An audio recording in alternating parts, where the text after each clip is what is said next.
Fox Sports. We are Baltimore. We are Southwest. Texas Rangers ace Cole Hamels says he is yet to find a rhythm this season. Nonetheless, he's crafted 4 wins without a loss and an ERA below 3. Just imagine how good the veteran lefty will be when he gets that timing going. Cole Hamels and your Rangers look to even the series in Oakland. That's coming up in just moments on Fox Sports Southwest.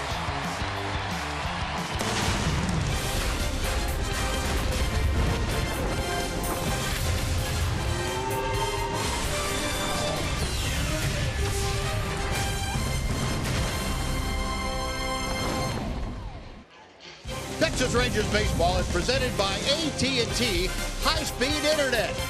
Well, it is another Chamber of Commerce evening here in Northern California. Beautiful blue skies, some white puffy clouds in the distance. We're at the Oakland Alameda County Coliseum where your Rangers are getting set to take on the Oakland Athletics.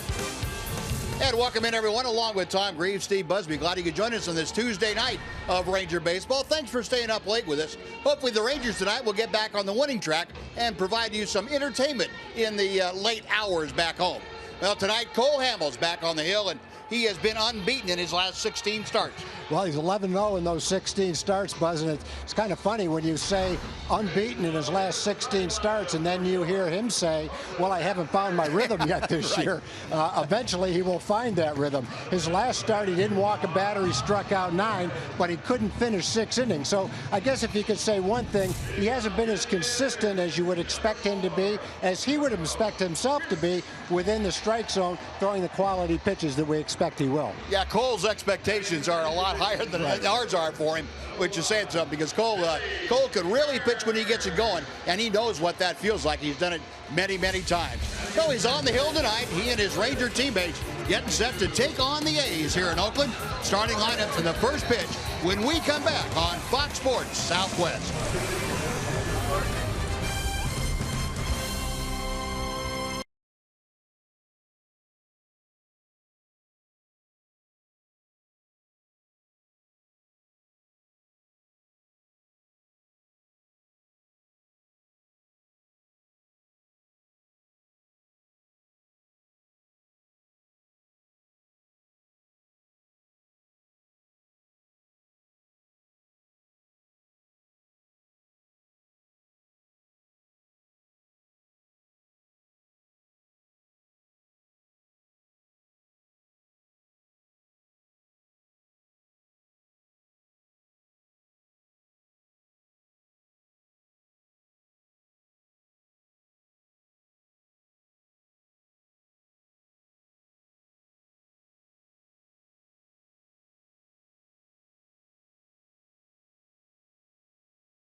Is brought to you by your Texas Ford dealers. Visit your local Texas Ford dealer today for incredible deals and see why Ford is the best in Texas. By AT&T high-speed internet. Get a deal worth talking about. Get high-speed internet from AT&T. And by Southwest Airlines. Transparency, low fares, nothing to hide. Well, the A's have just taken the field here across the Bay Bridge from San Francisco. We are in Oakland, the Oakland Alameda County Coliseum, to be specific. And A's getting set to take on the Rangers. Tom's going to tell you now about the Southwest Airlines Rangers batting order tonight. Second baseman Rougned Odor leads off. Ian Desmond in center field will bat second. Nomar Mazara is in right field. The cleanup hitter is Adrian Beltre. Back at the DH spot, batting fifth is Prince Fielder. Mitch Moreland is at first base. Ryan Rua gets the start, bats seventh in left field. Bobby Wilson is behind the plate. And playing shortstop tonight and batting ninth is Hanser Alberto. And that lineup will take on the 26-year-old right-hander Jesse Hahn. He has a well above average fastball. Good live arm. A sharp biting curveball. The only problem that he's had from time to time has been the command, especially of the off-speed pitches. So that's something the Ranger hitters will want to look at early to see if he's throwing strikes. He has pitched a couple of times previously against the Rangers, both of them last year. He went 0-1, but had a couple of games where, aside from one tough inning against the Rangers, he was pretty good against Texas batting. And we'll take a look at the A's defense that is stationed behind Jesse Hahn. Outfield tonight, Chris Davis in left, Billy Burns in center, and Josh Reddick in right. Infield, of Butler at first. Coughlin gets the start at second. Marcus Semien at short. Danny Valencia at third. And again, Matt McBride is catching for the A's. A's come in having won a couple in a row. They are 6-11 here at home. 17-22. That puts them in fourth place in the American Western Division. Here's Rougned. And the first pitch of tonight's ball game is over the outside corner for strike one. First pitch. Odor at 278.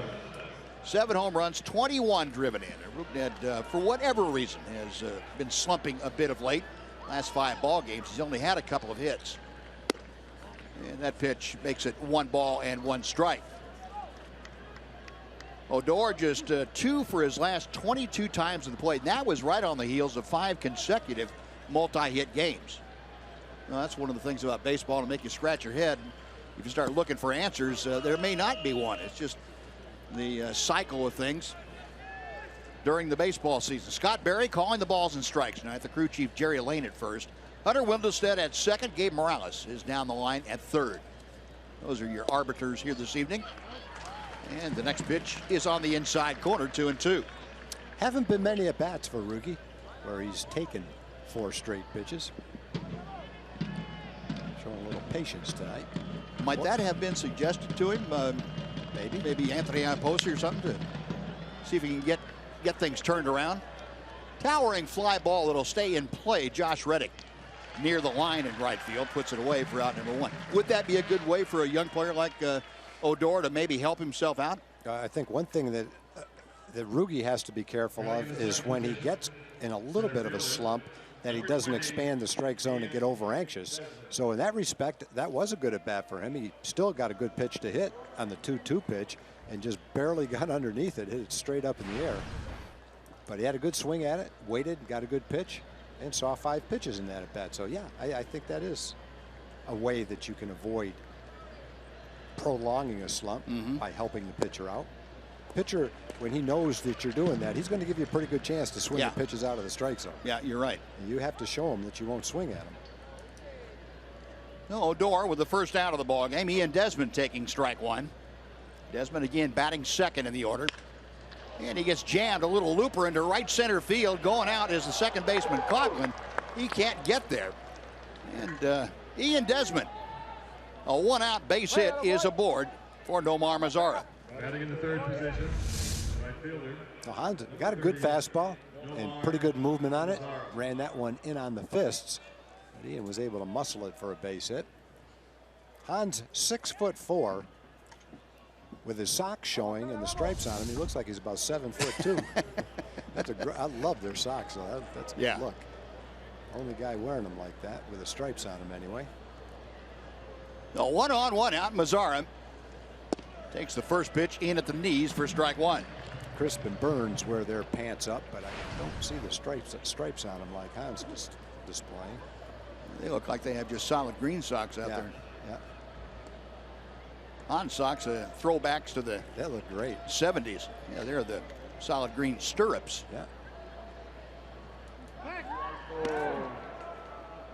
And probably a good idea to keep an eye on Desmond if you're Jesse Hahn. Desmond, 7 stolen bases this year, the most on the Ranger ball club.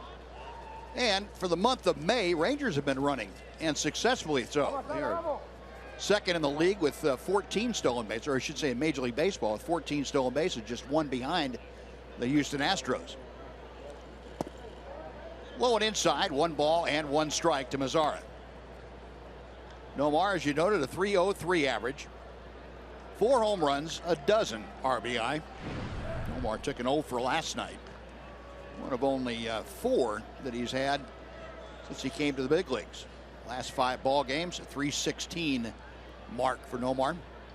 The Rangers have been successful 12 straight times stealing bases. 2-1 and a good running count. If Ian Desmond could get a jump. Like to try to pick a count where you may get something off speed, and typically guys in the American League anyway pitch backwards in a 2-1 count. Desmond staying there, and the pitch right to the bag. Butler gets it, a high throw, and safe at second base is Desmond. Desmond wasn't sure what to do.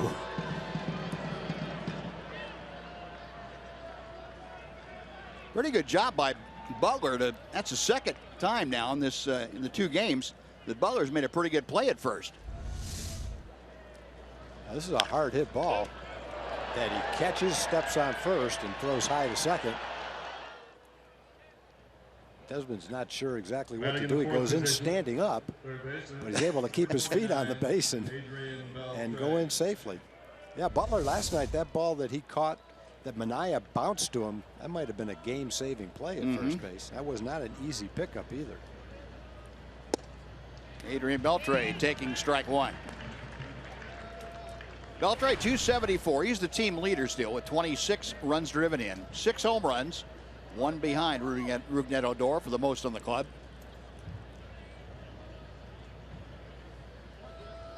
Desmond establishing his lead out there at second, right at the bottom of your screen. Little turnaround, but Desmond the only one at second base, and he wasn't going to catch it, so Hahn didn't throw it. Adrian Beltre 0 for 3 in previous matchups against the Oakland right-hander Hahn.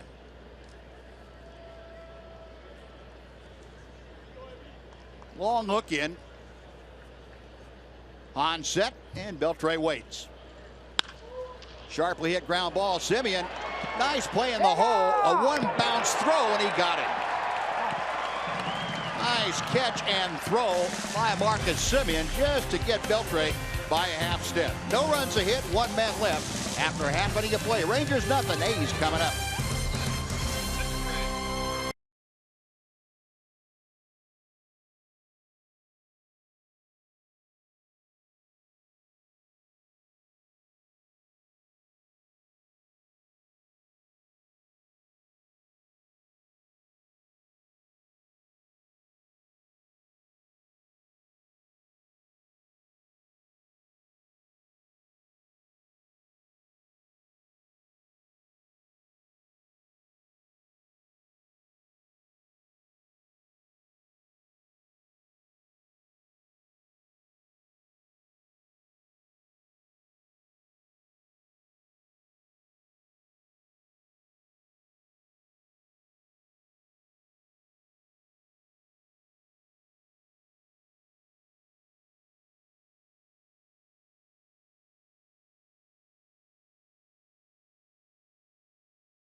Coming to bat, and Tom will tell you about the Oakland lineup tonight.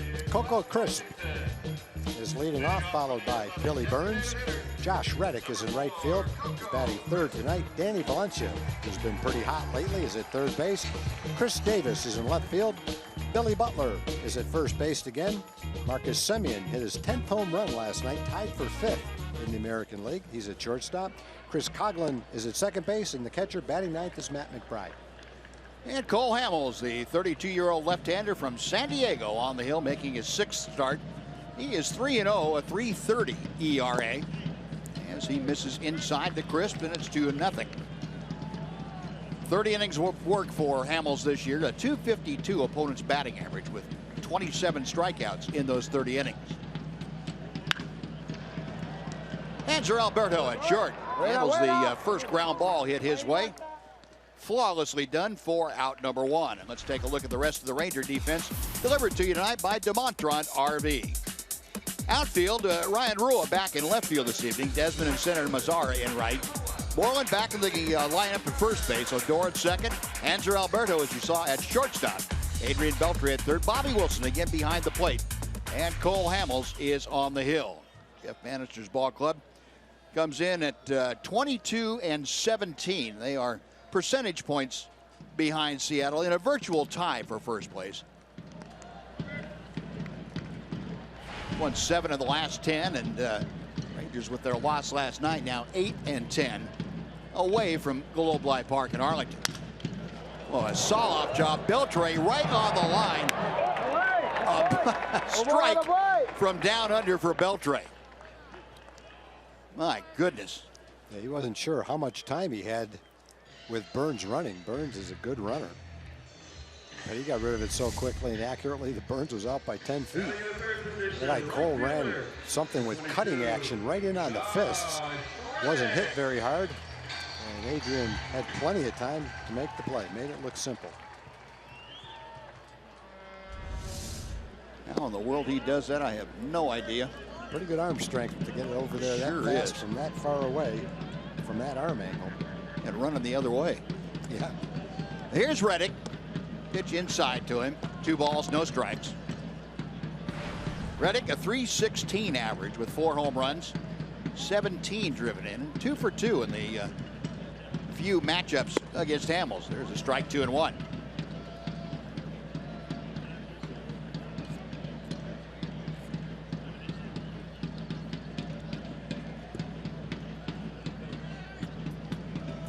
Reddick digging back in.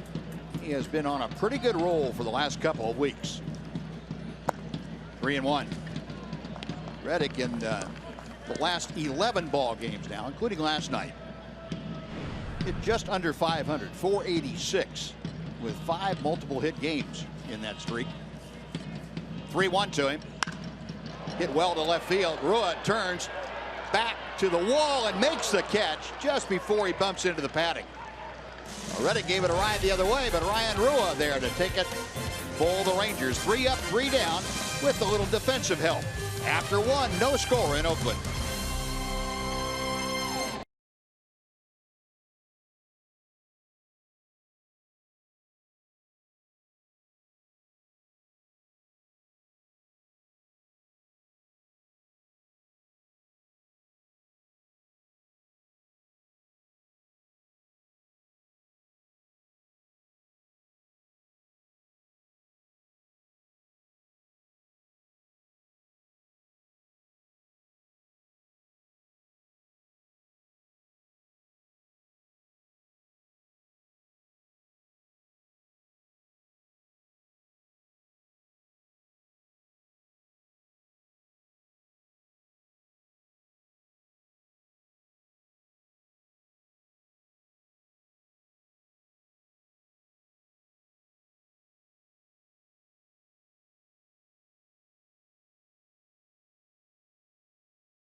We're teaming up to bring you savings at the ballpark this season. Just bring a Dr. Pepper can to the box office or use the online coupon code Dr. Pepper and receive savings of up to 29% on most Sunday through Thursday home games. Visit TexasRangers.com/specials. Get your tickets for May 23rd through the 25th when the Rangers come back home and take on the Angels. A Prince Fielder who had the night off last night, the first game that he has missed completely this season. Only the second that he had not started. Loops one to left center field. That's going to fall for a base hit. No, Prince Fielder back in the lineup has a single in his first at bat, and the Rangers have their second hit of the night. Hahn's throwing pretty hard in this game. His fastball is mostly around 95 miles an hour. He's gotten the ball in a couple of times to Ian and to Prince. They've both been able to muscle base hits into the outfield, though. Rangers would, if Semien wasn't able to make the play on Beltre at first base, Desmond would have scored from second base because he never stopped. Yep. Well, that was a nice play by Semien and pretty good pickup by Billy Butler at first base. So 1 on, nobody out. Here's Mitch Moreland, who loves hitting in this ballpark. He has more home runs in this ballpark than any other road park that he has played in. Takes strike one. And Mitch, our TXU Energy power player to watch tonight. And there are the numbers we were speaking of. A .284 career average with 10 home runs and 23 driven in for Mitch. Most home runs and RBI of any road park. Double play ground ball to second and back to first. 4-6-3. Hit sharply, but right in the positioning of the Oakland defense.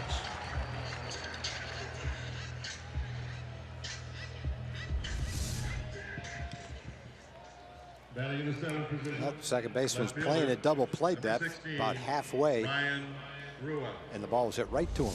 Turned into a very simple play.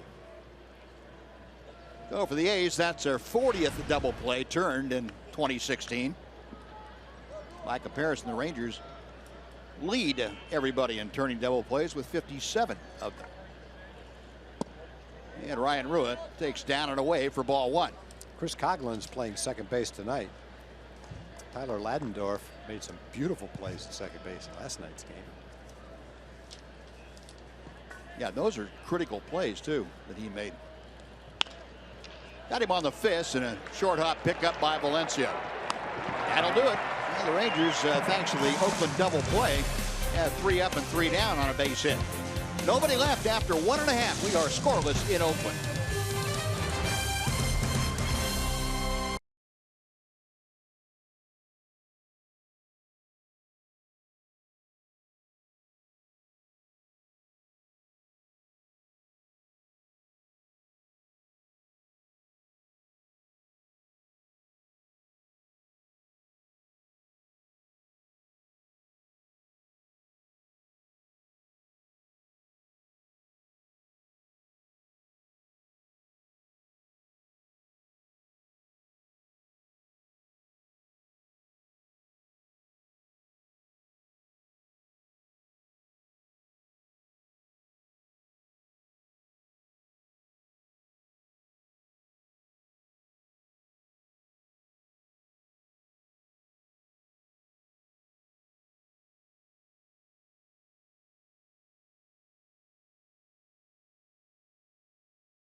Baseball on Fox Sports Southwest is brought to you by your Texas Ford dealers.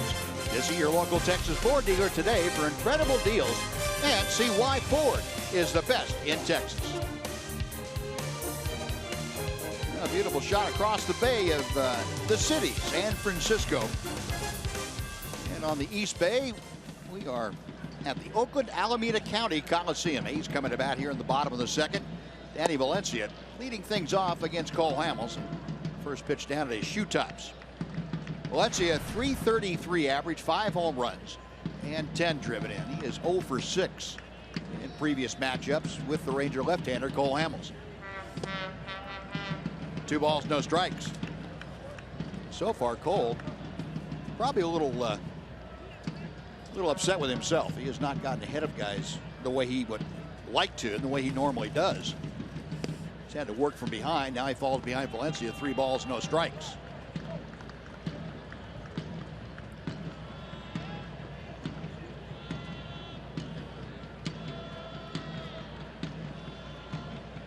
.3-0 pitch. That ball's hammered to left field, and it is going to leave the ballpark. Valencia into the second deck in left. His 6th home run of the year, and the A's lead it 1-0. Now Valencia hit 5 home runs over the weekend in Tampa Bay. Hit 3 in 1 game. And so he's on an incredible streak right now. He has the home run swing going, and he was in a great situation. Leading off an inning, a 3-0 count.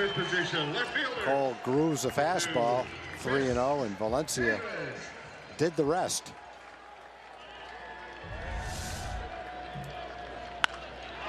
And now a deep drive to left off the bat of Chris Davis. That ball is gone.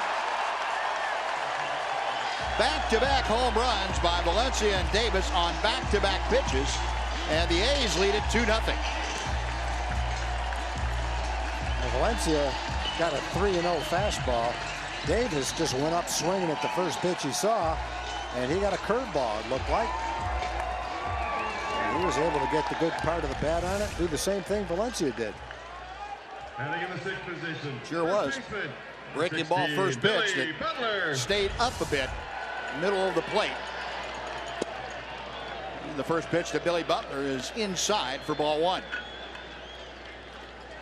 So, lightning striking the same spot twice.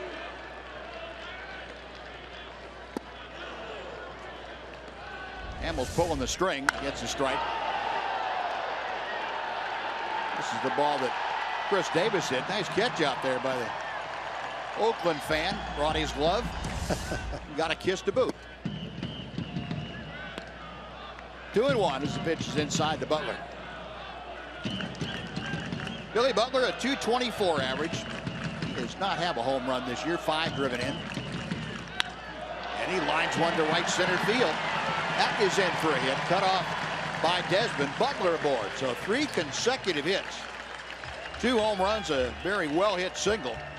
And Marcus Semien now will come up, but not before a visit by the Ranger pitching coach, Doug Brocail. You know, in the first inning, there were a couple of balls hit hard. Chris hit the first in the first batter spot, hit a hard shot to shortstop.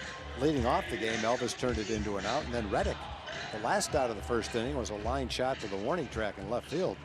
So even though it was a 1-2-3 inning in the first, there were still 2 balls hit hard, and that's been the case here in the second inning. All 3 balls obviously have been hit hard. 2 home runs and a solid line drive to right center field. 5 out of the first 6 hitters have hit the ball on the good part of the bat. Well, here's Marcus Semien, who had his 10th home run of the year last night. He hit a bomb to straightaway center field, about 415 feet. Semien, the team leader in home runs. Chris Davis's home run, his 9th. Semien with 10 of them, still leading the way. And that pitch just off the outer edge. 2 balls, no strikes. Semien's not hitting for much of an average. He's only hitting .220. But I think from your shortstop, you'll take .220 and 10 home runs at this stage of the season any day. In the air to right field. Mazzara has this one measured. That is the first out of the inning.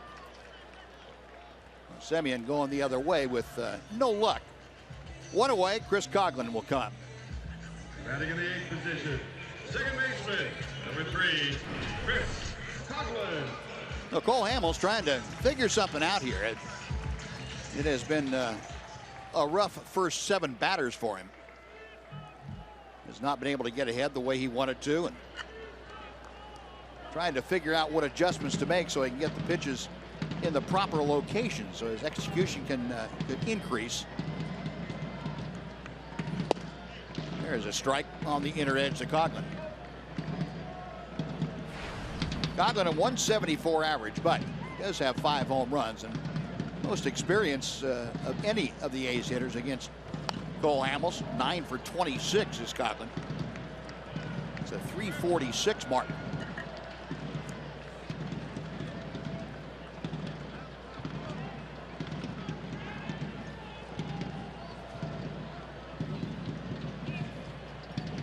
Nothing and 2 the count to him. Hamels, check of first. 1-2 now.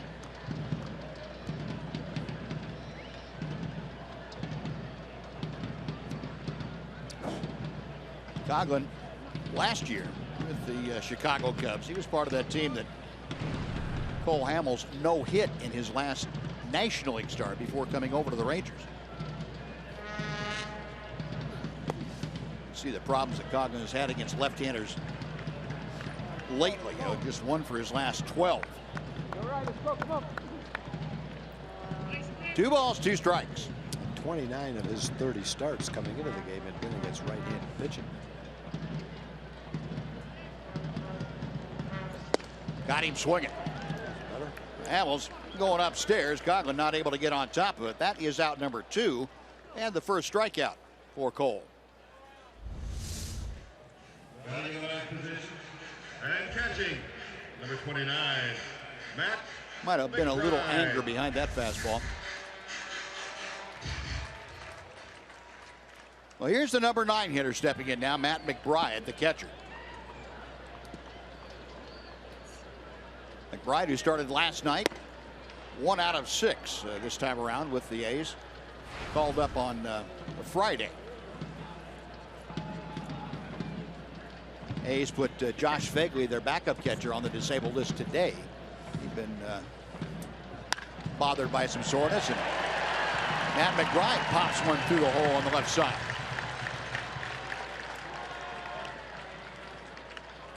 9 men have come to the plate in the first inning and 2/3, and there's been a lot of balls hit hard.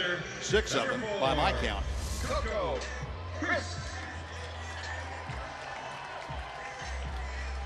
McBride popping that ball between Hanser Alberto and Adrian Beltre. Look, another off-speed pitch, breaking ball that stayed up in the strike zone. Well, back to the top of the order. Here's Coco Crisp for his second at bat. Just outside, 1 ball, no strikes.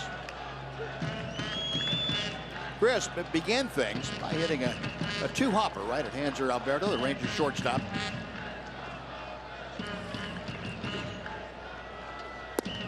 Good changeup. 1-1. Crisp been 0 for 4 last night. Back over his last 17 ball games, though. Coco Crisp has hit just above 280. Driven in 11 runs in those 17 games. 2-1. But like many of the A's, Coco Crisp hitting much better on the road than he is at home. Crisp this year hitting .305 away from home for Oakland. A 140 average here in the Coliseum. Home and away, as you can see there, that's what we're talking about, and that's a big reason why the A's coming into tonight just 6-11 at home here this year.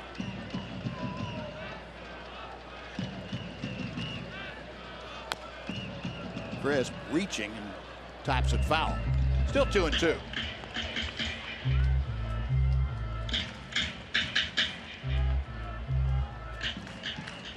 Well, Cole Hamels already at 34 pitches for the evening. Trailing 2-0 and trying to keep it right there. He has runners at first and second with 2 outs. Got him swinging. Good breaking ball down and in. Cutter. And that will do it. But Andy Valencia and Chris Davis go back-to-back. The home runs, 2 runs on 4 hits and 2 left. After 2, Oakland by 2.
For something to happen, and they'd see their favorite ball club trailing by 2 runs as they come to bat here in the top of the 3rd inning.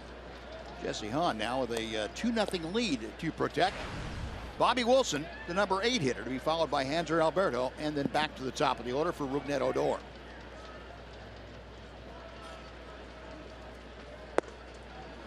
Bobby takes a strike. Wilson a .286 average with the Rangers. Both of his home runs this year have come in a Texas uniform, both of them grand slams. Overall, a .244 average. And pitch fouled away. It's 0-2.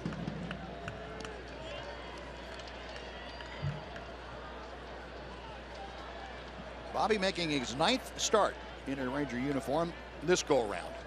The Rangers reacquired him from the Detroit Tigers.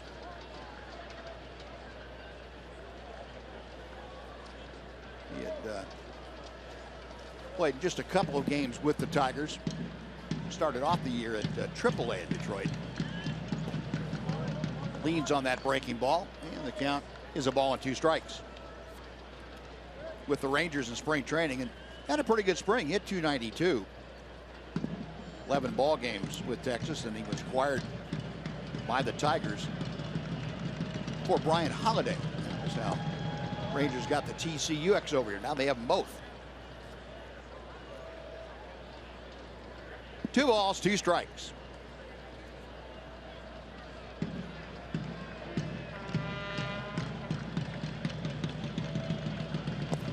Now 3-2. Hahn not able to get Wilson to offer it anything out of the strike zone. The count is full, and Bobby trying to get aboard to start off this 3rd inning. Hanser Alberto, Rangers shortstop, getting ready in that on-deck circle.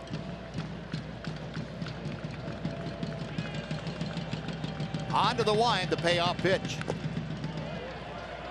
We will try it again. Hahn was having a good season last year till he got hurt. He had a solid record, 6-6, 3.35 ERA after 16 starts, and then he spent the rest of the season on the disabled list. One thing he was very tough to do, very tough to hit a home run against. He only gave up 5 home runs in 96 innings. Loses Bobby Wilson on a walk, and the Rangers have their leadoff man aboard again. And before Alberto comes up, let's send it back to Dana Larson for a Chevy game break.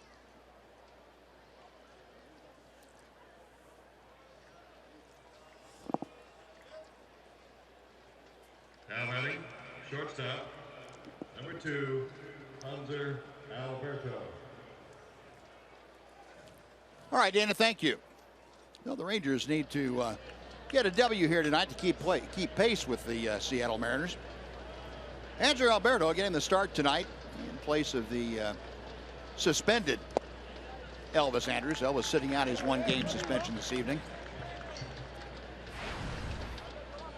Again, in case you missed it before, Rougned Odor handed down an 8-game suspension. He's going to appeal that suspension, so it's held in abeyance until that appeal is heard.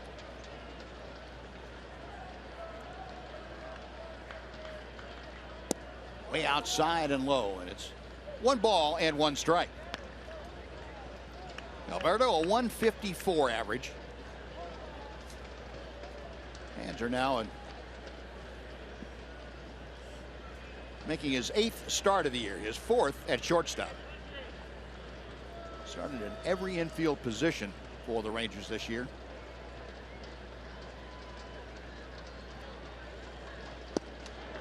Big slow breaking ball, and it's 1-2.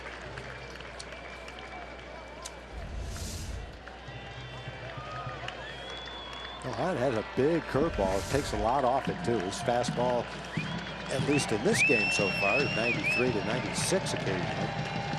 Got a changeup that he throws. Curveball almost serves like a changeup. Broken bat, topper to third. Valencia on the money with the throw. Alberto is retired. On to second goes Bobby Wilson. He's there with 1 out now, and Rougned Odor coming up.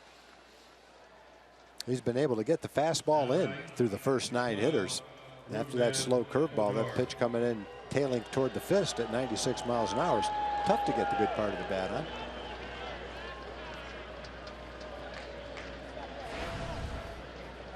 Odor had a 5-pitch at bat his first time up when he led the ball game off and ended up flying out to right field. But we had mentioned at the time, pretty good at bat for Rougned, coming right out of the chute and watching a lot of pitches. Not this time, though, as he skies one to left field. Chris Davis circling underneath it. That is out number 2. Odor has flied out once to right, now once to left. 2 gone. And it'll be up to Ian Desmond. Number 20, Ian Desmond. Desmond floated a single into right center field his first time up. Kind of got jammed, but strong enough to muscle it out there.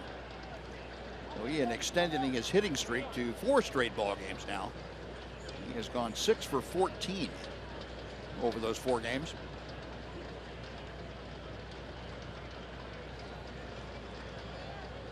Hahn's first pitch. Nothing and 1.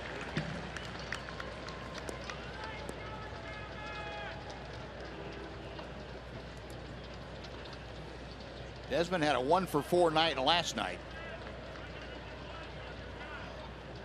Last 8 ball games, he has been able to get 5 multiple hit games. And he has also hit 360. And Hahn back-to-back curveballs, and he's ahead 0-2.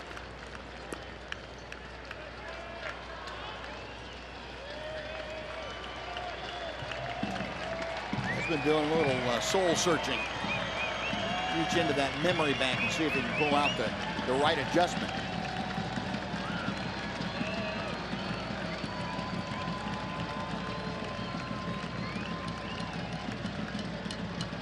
The 0-2 pitch. Went for 3 in a row, and Desmond wasn't biting. Nice stop by Matt McBride.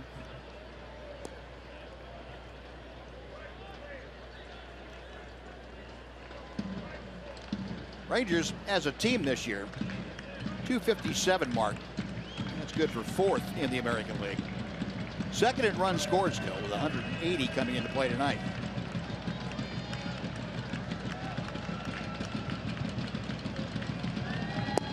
Fastball, call strike 3. Desmond knew it. Hahn with his 2nd strikeout. Rangers again get their leadoff man aboard, but stranded after 2.5. Oakland 2, Texas 0.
Nightly suite rental packages include parking and a food and beverage package.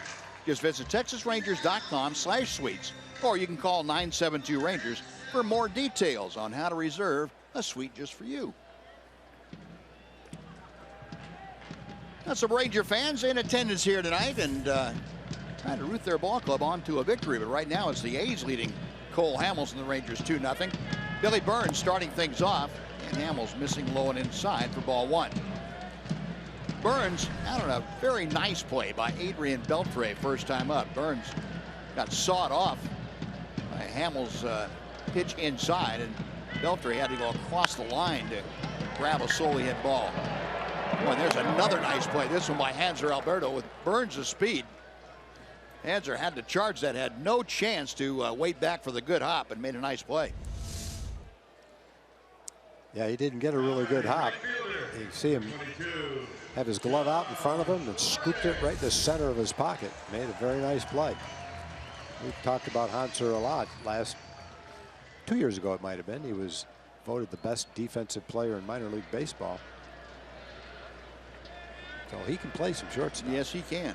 Yeah, all of minor league baseball, not just one league.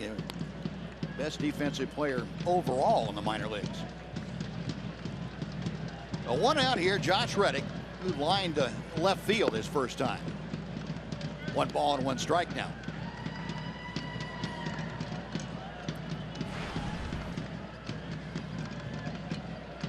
Outfield plays Reddick just about straight away.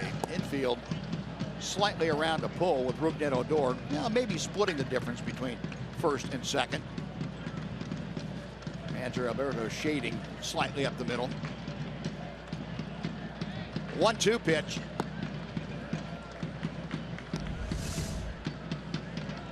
There's a good look at Hanser. Keeping his glove right way out in front of him to scoop that ball up. Took the short hop without much of a problem. Sharply hit, but Beltre just one step to his left. He gobbles that one up. Not going to get too many balls by the two guys on the left side of the diamond. Yeah, tough night for Reddick. Reddick has gone the other way against Cole a couple of times solidly. Now batting. The first one, Ryan Ruhr ran it down a line drive at the warning track. This time he hits the ball hard. The only spot where he can hit it and make it out, he hit it right at Adrian. There's plenty of room on the left side from second base to third base, but he hit it right straight where Adrian was playing. So 2 gone on some fancy defense from the Rangers. And Danny Valencia, who homered to get the scoring started for Oakland last inning, takes ball 1. Now Valencia now with half a dozen home runs. Season average of .342. This ball they said went 438 feet, but I think he got shortchanged. That's a rocket. He got every bit of that. It hits the sign in front of the upper deck, and had at least 15 or 20 feet more to go, and it's 370 to the fence. I think it had to go 100 feet over the fence, you would think. I would have thought that was between 460 and 470, but it was measured at 438. He didn't hit a home run in his first 65 at bats this year. He's hit 6 in his last 15. Making up for lost time. You talk about a lot of hitters being streaky hitters, and there's a great example of it. Alberto and Odor going out. Rougned Odor making the call and the catch, and there's a good 1-2-3 inning for Cole Hamels and the Ranger defense. On to the 4th we go, 2-0 Oakland.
advantage of some discounted tickets and spend an evening with two of your favorite things. That would be your daughter and the Texas Rangers. That's coming up on Father-Daughter Night out at the ballpark on May 27th. A post-game father-daughter themed fireworks show will follow that game. The Rangers and the Pittsburgh Pirates on the 27th. Just visit TexasRangers.com/Family Days to order your tickets today. Nomar Mazara starting off the Ranger fourth inning here tonight. Nomar hit the ball sharply, but pulled it right to Billy Butler at first. Back in the first. Hahn missing low and inside. 2 balls and no strikes. Rangers have had their leadoff man aboard the last 2 innings. Have not gotten him any further than second base. Nomar trying to make something better happen this inning. Hits that ball well to right center field. Burns is going back. He's at the wall. Goodbye. Well, I would say that's better. They're not going to strand him at second base this inning. Nomar Mazara with his 5th home run of the year, and that cuts the lead in half. It is 2-1 Oakland. Nomar will go, 10 or 15 at bats and hit line drive to left field, hit a ground ball here and there, and then every now and then he just juices one. That ball 400 feet center field in this ballpark. And had the one against Jared Weaver in Anaheim. Had the one at center field to win a game in Toronto. And when you look at a kid this young and see where he can hit a ball and the contact he's going to make over time, it's pretty easy to predict over a period of time that he's going to show significant power. And that's a fastball. He's throwing between 93 and 97 miles an hour, and he turned that fastball around 400 feet to center field. Now Beltre chops one foul, and this didn't have much hang time either. Well, 412 feet it was measured at.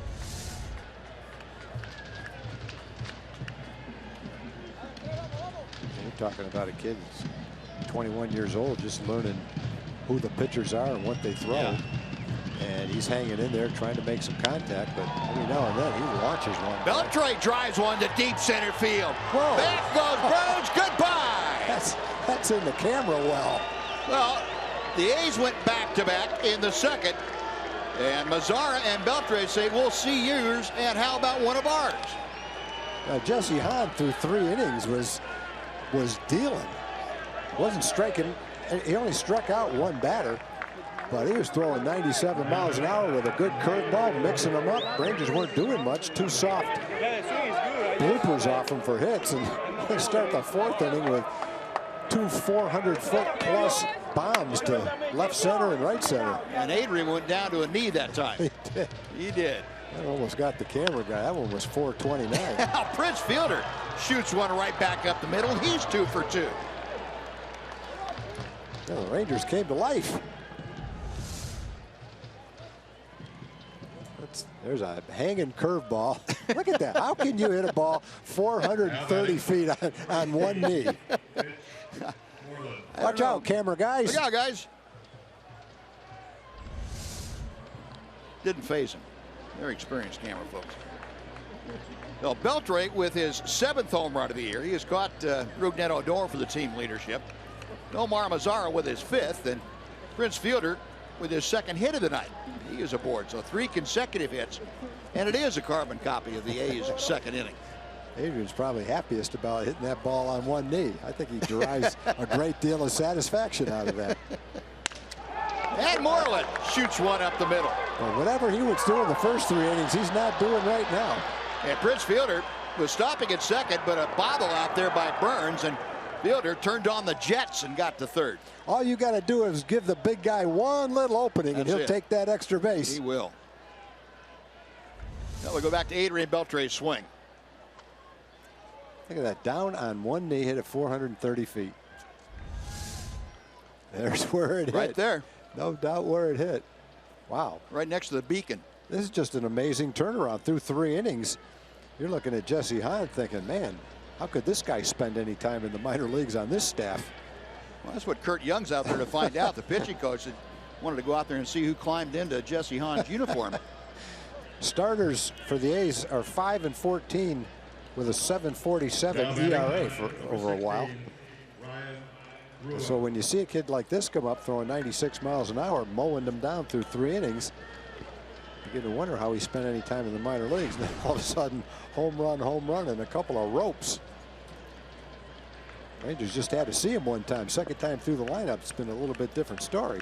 And that was the MO that he had with the Rangers the last time he faced them last year. Yeah, cruised through a couple 3 innings, and the Rangers lit him up. Didn't get out of the 5th. So runners at first and third, and Ryan Rua to the plate, taking strike 1. Rua grounded to third, his first time up there. That 5-14 with a 7.47 ERA is over the last 22 ball games.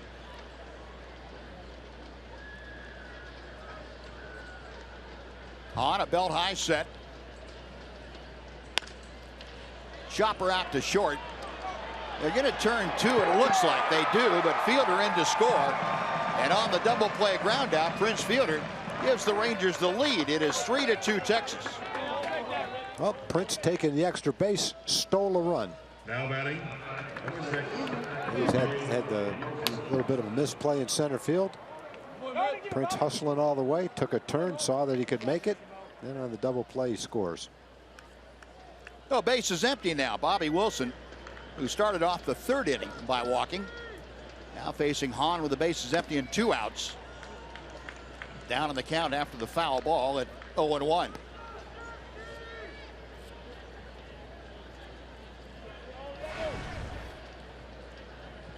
Yeah, last year on June the 10th was the last time that Hahn faced the Rangers.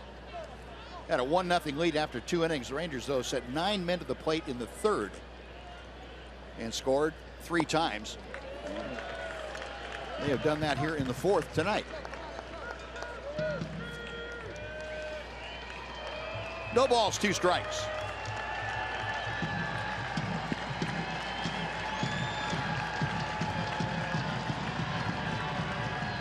On back to the plate. To right field. That's going to fall for a base hit. No, an 0-2 pitch has stayed up out over the plate, and Bobby Wilson poking it to right for his first hit of the night. Yeah, I don't think Hahn expected to give up a hit on that pitch. He threw it, I don't know how many inches above the strike zone. Let's take a look. He's trying to throw a high fastball. The catcher's given a high sign. Number 2. Pitch is not a strike. Alberto. Bobby's able to kind of level off his swing and keep from hitting a fly ball, lining a ball into right field. 5 hits for the Rangers this inning. Oh, Wilson on first and 2 away. Here's Hanser Alberto. And he hits a towering pop up to shallow center field.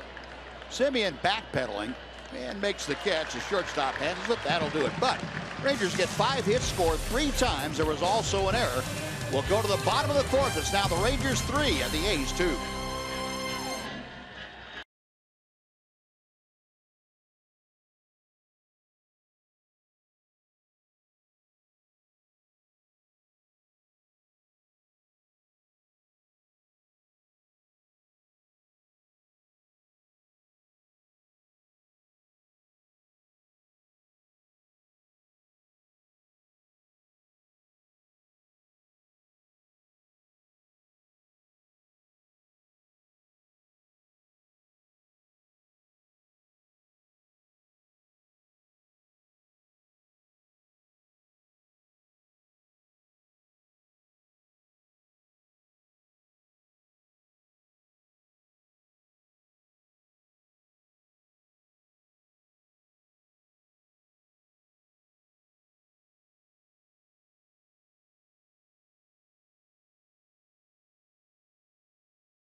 is brought to you by Southwest Airlines.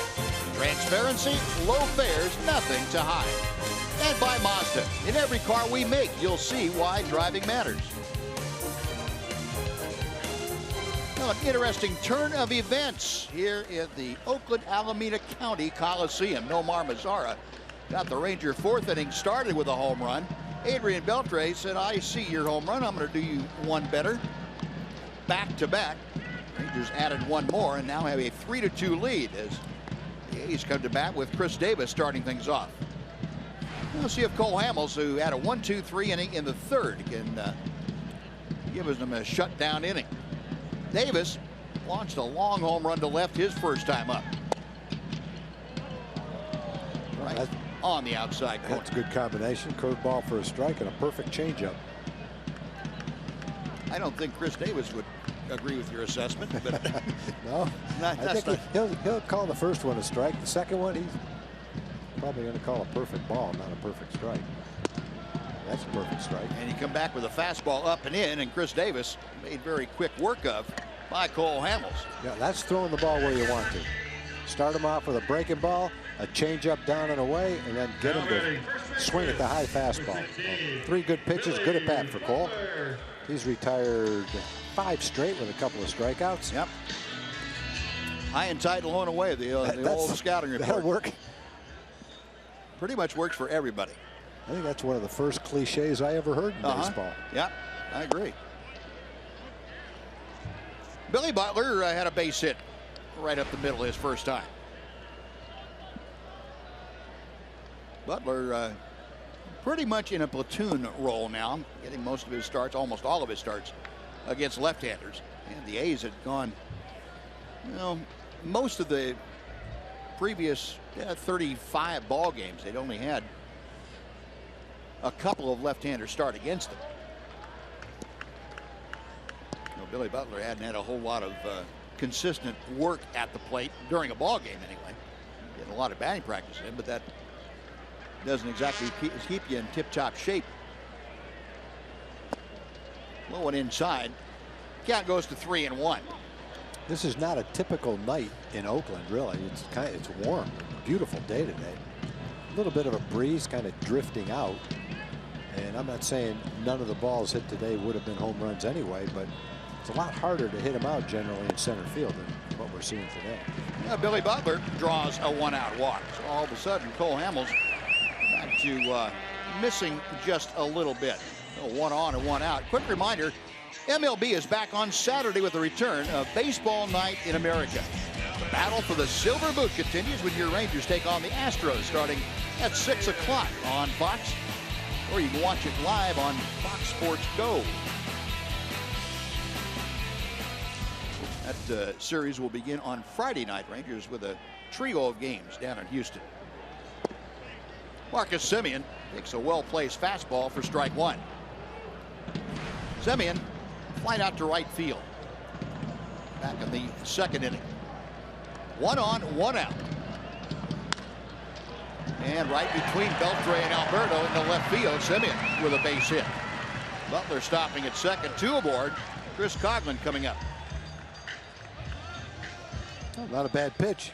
You're trying to get a double play, you throw the sinker down in the strike zone. Semien was able to just golf that ball on the ground and find a hole with it. Chris Coghlan. A's now with 5 hits in their 3 1/3 innings against Cole Hamels. Coghlan, a strikeout victim, the first time that he faced the Ranger left-hander.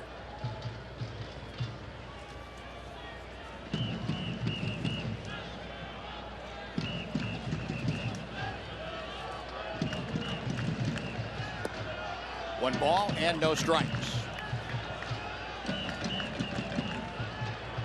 Cole's thrown 57 pitches, 29 strikes, 28 balls. That's not the ratio he's looking for. 1-1. No, it's not. That's not typical Cole Hamels by any means. No. And so I guess that's an example when he says, I just am having a hard time finding my rhythm. He's kind of fighting it even tonight. He's made a lot of good pitches, but still not the command he's looking for. You go back to the game that he pitched in Detroit, the one hit 7-inning shutout ball against the Tigers. Boy, this is night and day. There's a double play ball. Alberto Odor and on to Morwin. 6-4-3, double play number 58. Cole Hamels and the Rangers out of the 4th inning. No runs, a hit, 1 man left. On to the 5th, 3-2 Rangers.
Well, one guy that won't be in the Silver Boot Series this weekend anyway, Carlos Gomez of the Astros, put on the 15-day DL with a bruised rib cage. He was having struggles anyway, a 182 season average and no home runs and 5 RBI. Down in Atlanta, manager Freddie Gonzalez got dismissed, and Atlanta Braves with the worst record in all of baseball, 9-28, and somebody had to take the fall apparently. Yeah, I want to see how many games the next guy's going to win with that team. Brian Snitker, is that? He's been in the organization for 40 years, managing a AAA, and they're going to do that to him. I don't think he's complaining. No, not at all. Not at all. But yeah, you're right. That's not the best of situations, dude. They've pretty much taken 5 steps back. There's a drive off the bat of Odor, up the alley in right center field, high off the wall. Rugdad steaming into second with a leadoff double. That's just what Rugi needed. Well, he squared that up. They've been throwing him a lot of fastballs up and in, and he's getting the bat on him, but just slightly late or underneath him. This is a high changeup right down the middle of the plate, and this time he was able to get the head of the bat out and drive it. And sometimes it's not a mechanical thing. You just hit a ball like that, and all of a sudden you go, okay, there we go. Now I'm back. Hopefully that'll be the case with Rugi after a 4 or 5 game slow spell.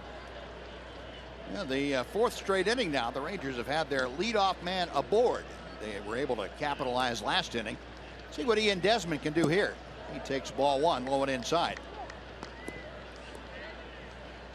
Well, for Jesse Hahn, kind of the tail of the tape, I guess you could say. First time through the batting order, opponent's hitting $125.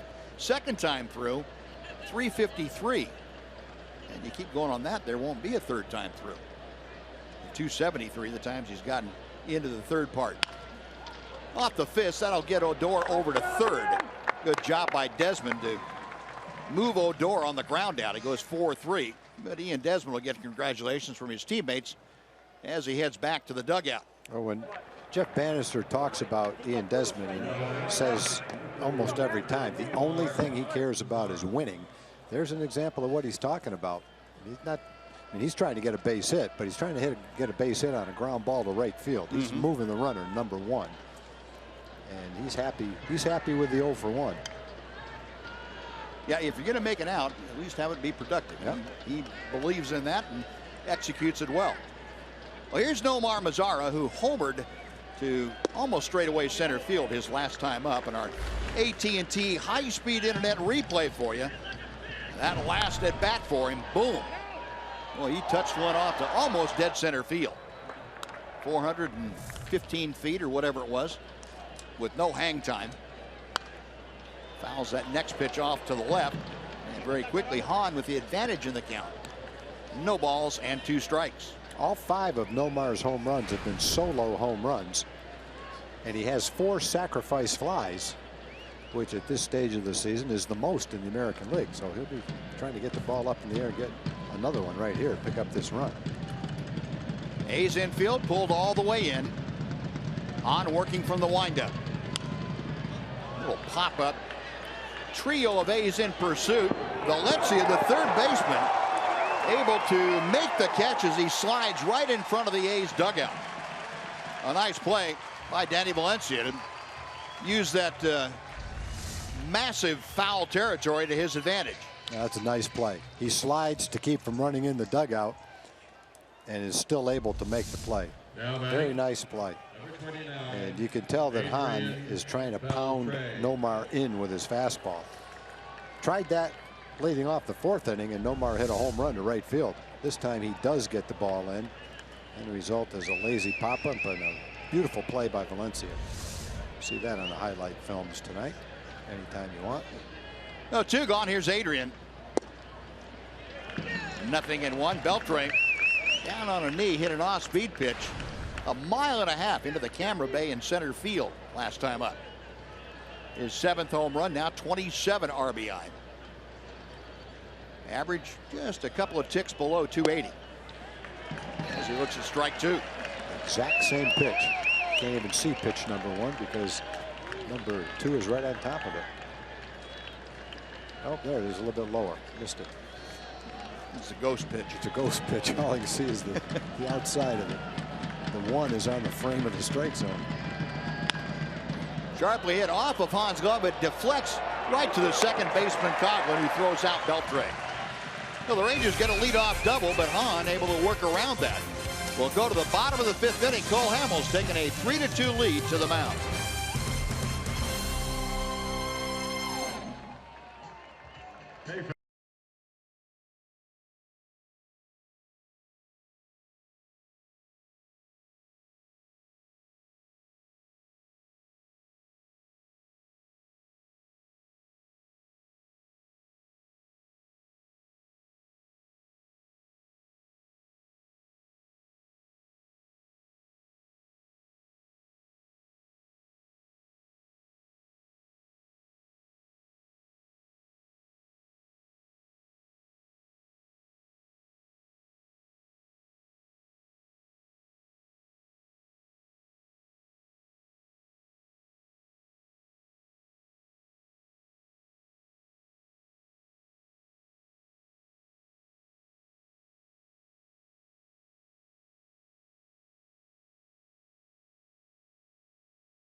Summertime with Fox Sports and the Texas Rangers. Throughout May, you can enjoy the Cholula all-you-can-eat seats for only $34 on Sunday through Thursday games.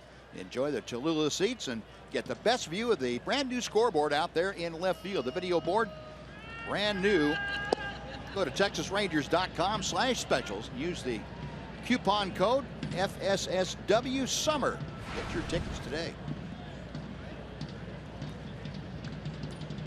Matt McBride, the number 9 hitter, waves at a changeup.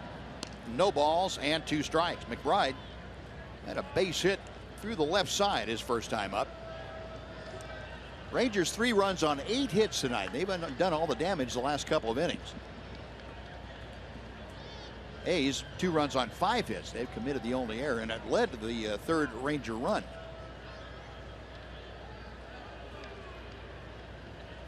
Cole Hamels trying to get a little consistency going. He had a string of 5 consecutive sent down that ended with a walk in the 4th inning to Billy Butler. The 0-2 pitch. We were talking about the last couple of outings for Cole Hamels. Been a struggle ever since the Detroit start when he was so good. That was back on the 6th of May. 7 innings of 1 hit shutout baseball. There's a line drive into the left field corner. McBride is going to settle in for a leadoff double, maybe more, as Rua has trouble getting the ball out of the corner, but McBride hangs on. Rua able to adjust and get that ball before it got back into left field too far. And a leadoff 2-bagger for McBride, who's 2 for 2. Well, he came in with a fastball inside half of the plate, and McBride smoked it. Now batting designated hitter, number 4. I don't know if he was able to cut that as far inside as he wanted it, but McBride hit that right on the good part of the bat. Really hit it hard down the left field line.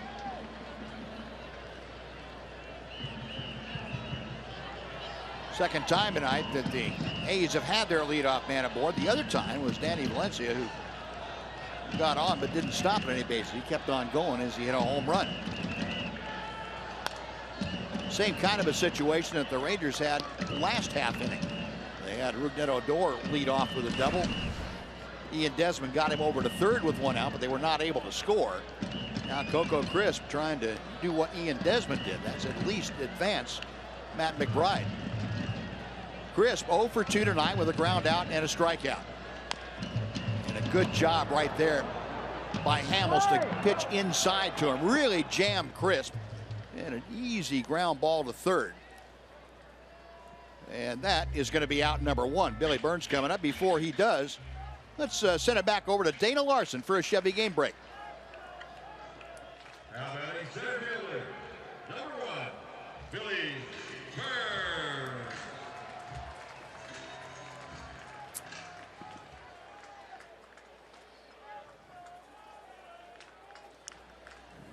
All right, Dana, thank you. My goodness, 25 runs in 2 games. That's a pretty good thumping. Now, Billy Burns up there has been out on a couple of good defensive plays. One by Beltre, one by Hanser Alberto. He's 0 for 2.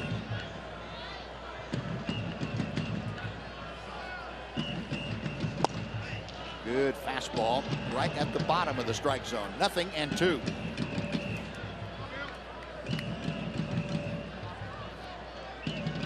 Cole Hamels trying to work around that leadoff double. Looked like he was a little bit irritated with himself after McBride shot that ball into the left field corner. Sometimes the toughest battle you have on any given evening is with yourself.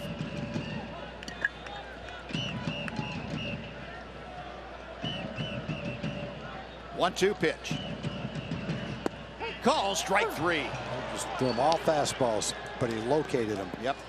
Bottom of the strike zone, outside low, and then belt high right on the inside corner.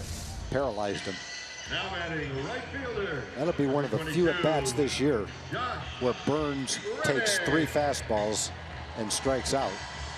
And he doesn't take many pitches at all. He only walked 5 times all year. Yeah. And he's only struck out 10 times, so he's swinging. That's an unusual at-bat for him. Josh Reddick now the hitter with 2 outs. McBride still at second. Reddick line to left, and he had a smoked one hopper down to Adrian Beltre, who flagged it and threw him out last time up. Way inside. Reddick jackknifing out of the way of that pitch. 2-0.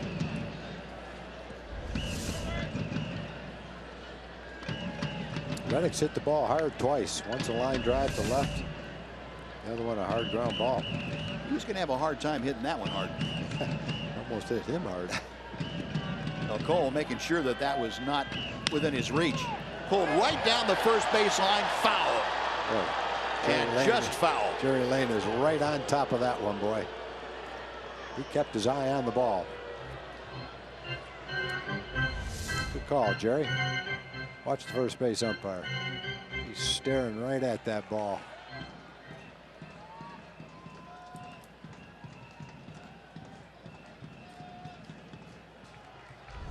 He got it right.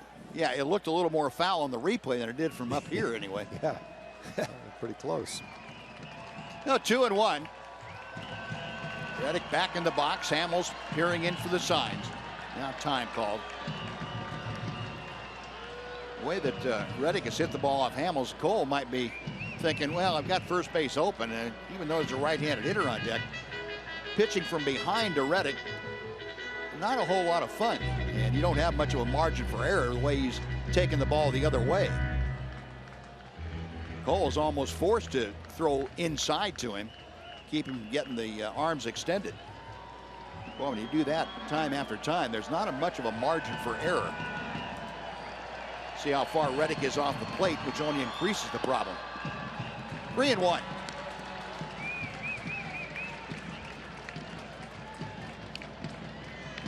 Well, Reddick hitting third. He'll be followed by the aforementioned Danny Valencia.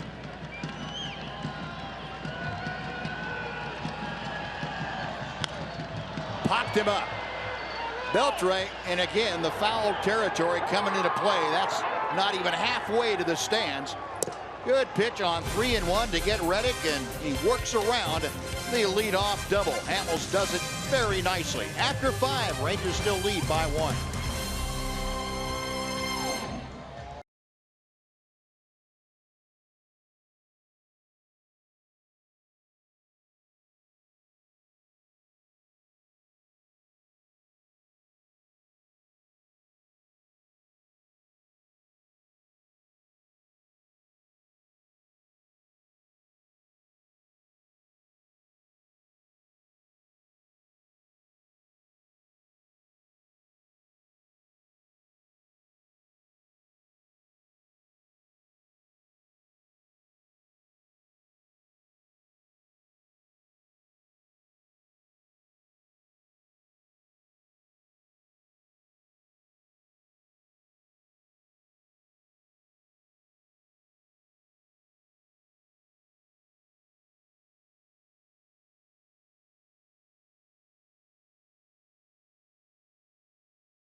Brought to you by Sonic. Tonight's jackpot is $200 and dinner for 2 at Sonic Drive-In. If a Ranger hits a home run during this inning, Beth White of Plano will win $200. And if a Ranger hits a grand slam this inning, Beth is going to take home $25,000. You can register at any participating Sonic restaurant. Beth, hang on here. I like your chances. You got Fielder, Moreland, and Rua against Jesse Hahn, and Prince takes a knee-high strike. Fielder twice has singled right back through the middle. Last time up, he almost took one of Hahn's feet off with that rocket back through the box. Rangers 3 runs on 8 hits, and Prince has 2 of them. Going the other way, but cutting this one off, Valencia. 1 gone.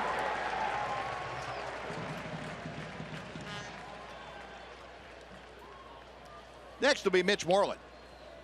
Now batting, number 18, Mitch Moreland. Mitch hit a bullet of a single to center field his last time up.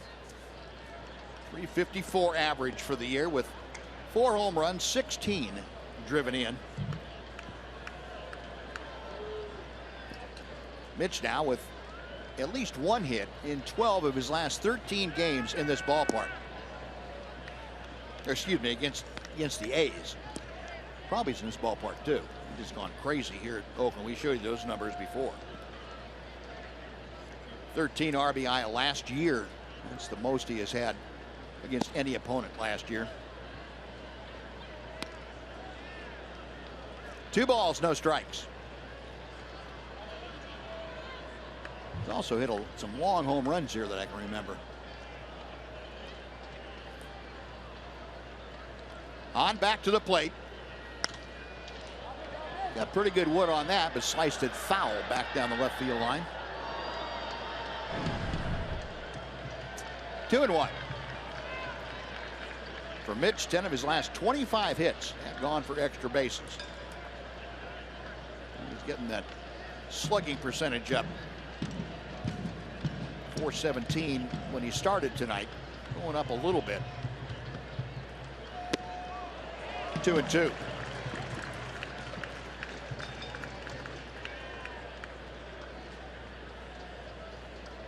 Hahn making his 3rd start of the year at the major league level after one start down at AAA before his most recent call-up.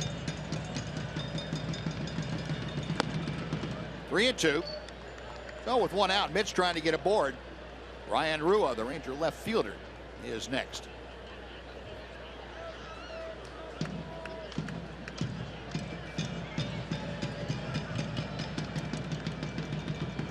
Now Hahn with a payoff pitch. Towering pop foul.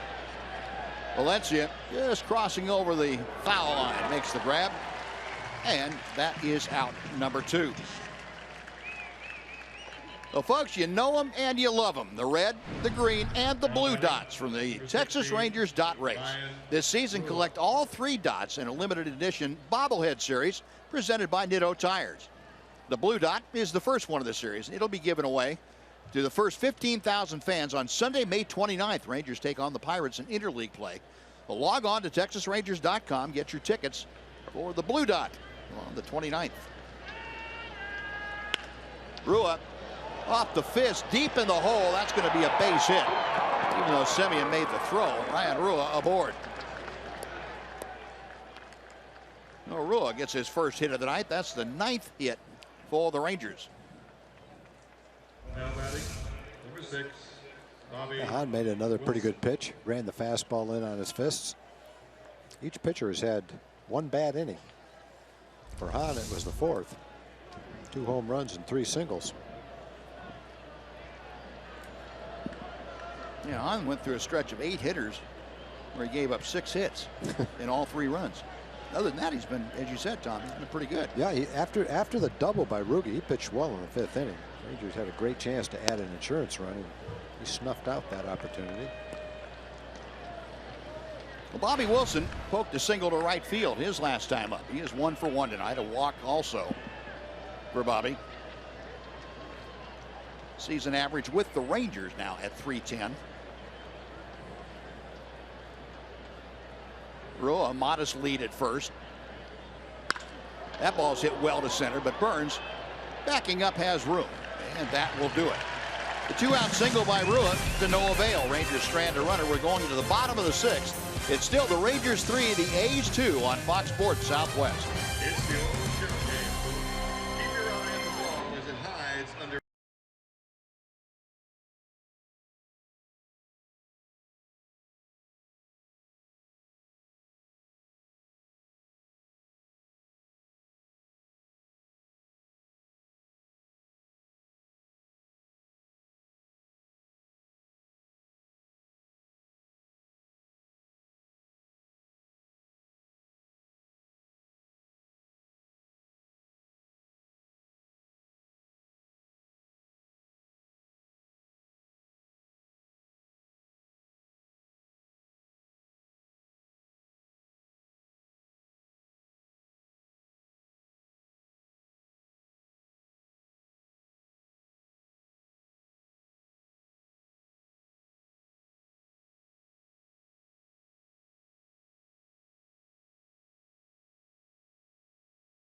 Take a look at tonight's Quicken Loans Rocket Arms. How about Clayton Kershaw? 84 strikeouts this year. Leads the National League 7 tonight against the Angels, and they're at about halfway through the game. 65 strikeouts this year for David Price of the Red Sox. That leads the American League, and he punched out 12 last time out against Houston. A couple of left-handers that can bring it. And Rangers have their own left-hander that can bring it, Cole Hamels. Working to Danny Valencia in this one-run game. Valencia 1 for 2 with a home run. He skies this one to fairly shallow right field. Mazzara for out number 1. That's a big out number 1. Get the hottest hitter on the team with long-range power. Hamels able to keep him off that pitch to get extended. And a little fly ball to right field. You can take that all day long. And the other side of the home run was it was a 3-0 count, and he pretty much looked for a pitch and got a fastball right down the middle. It looked like he swung pretty much as hard as he could. Yeah. He knew what was coming, and he was ready for it. Well, Chris Davis followed that home run up with one of his own. Didn't go quite as far, but it was still impressive. For Davis, his 9th home run of the year. That 218 average. Well, there's a lot of damage that's been done with that 218 mark. 23 RBI. This one hit well to left center field. Desmond on the run. He's pulling up. That ball's gone. Chris Davis with his 2nd home run of the night. Another solo home run, and we're back even. It's 3-3. That ball's flying out of here tonight. Those are balls to center field that don't usually jump out of here quite like that. Warm night. Conditions are favorable for it.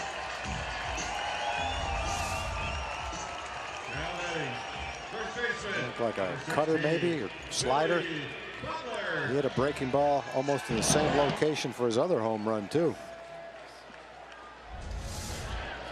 So 3 solo home runs. All the damage has been done by the A's tonight. And it is 3-3. Just over the top of that 15-foot high wall. Butler lines one to left field. That ball carrying. Rua back and makes the catch just as he steps on to the warning track. That is out number 2. Davis came into the game kind of cold, hitting 171 over 11 games, 0 for 14. Now you got a couple of off-speed pitches down, but in the strike zone and out over the plate. He was able to extend his arms and hit both of them very well. 2 gone, and here is Marcus Semien. Semien is flied to right and singled to left. 1 out of 2 tonight.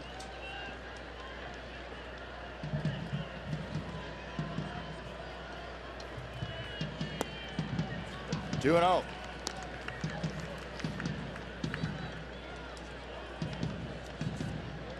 Semien, of his 10 home runs, 9 of them have come when he was the 9th place hitter in the A's order.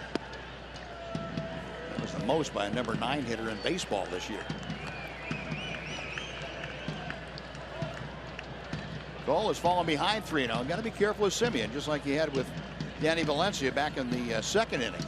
A 3-0 count, no guarantee that Semien won't have the green light. Semien's a much improved player. We talked about him last night. He's been working almost every day since the middle of last year with Ron Washington. Made 35 errors last year. He's only made 2 so far this year. And a 4-pitch walk has him reward for Chris Coughlin. And he's a threat at the plate. 10 home runs, tied for 5th in the league. Hit 15 home runs last year. There's Wash. Now batting second Mentioned it last night. Wash is looking pretty trim out there. Yeah. Coughlin.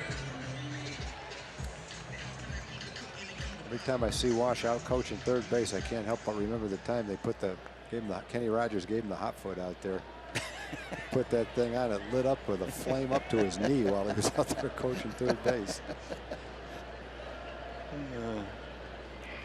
Kenny was nice enough to alert our camera crew so we didn't miss it. Soft one-hopper out to Odor, and that will do it. But A's come back to tie it on Chris Davis' 2nd home run of the night. They strand a runner onto the 7th, tied at 3. This moment in MLB history.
a noisy one tonight. Danny Valencia got it started on a 3-0 pitch, his sixth home run of the year. That made it 1-0. The next pitch, this one to Chris Davis. He lined a long home run, made it 2-0. Back came the Rangers. Nomar Mazara, almost straightaway center field with his 5th of the year. How about Adrian Beltre down on one knee with number 7? That put the Rangers even at 2-2. Then a 3-2 Rangers before Chris Davis had his second home run of the night in the 6th inning. So we are locked up 3-3 as Hahn goes to work in the top of the 7th inning. Hanser Alberto leading things off for the Rangers. Alberto is grounded out and popped out tonight. Broken bat looper behind third. That is going to fall. And Alberto is going to be bored with a base hit. How about that lob shot? That's a leadoff single right there. Alberto led the Winter League in the Dominican Republic in hitting. Number 12. I don't think there are many hits like this that he got. Yeah, I don't think he led the league in hitting swinging at that pitch. That pitch is about a foot inside.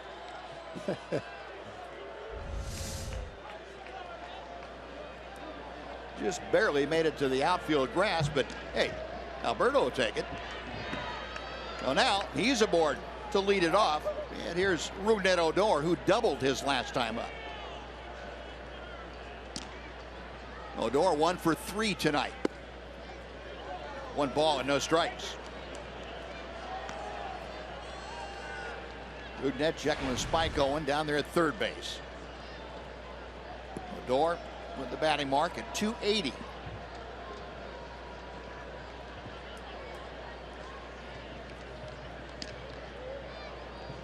On a long look over to first as he comes set. 2 balls, no strikes.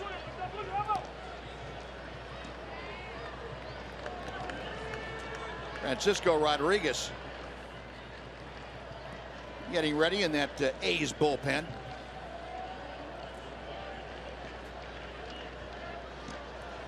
Well, the A's, whose starting pitching had really been suffering the last 2 nights against the Rangers. You couldn't tell that.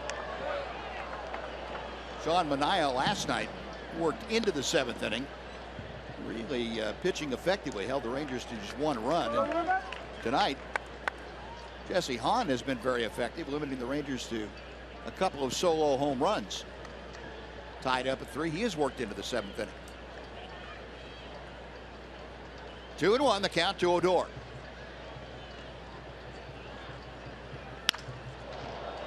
Center field. This one playable as Burns retreats. That is out number 1. Here's what we're talking about, Buzz. Kenny Rogers had it all set up. There's the charge on his foot, and there goes the match. Not quite as high as I remember it. Wash has a good sense of humor. Yeah. Those things go in cycles. There's times on a big league bench where you would look at your foot about every 2 minutes because there's 2 or 3 guys giving a hot foot to anybody in sight. I don't know if they still do that. Maybe that was just the old days.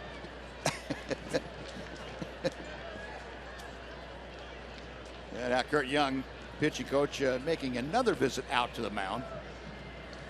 Joe Patterson used to play for us in Denver. He was an older player. He's about Joe Pat, a switch hitter from Omaha, and he could hit.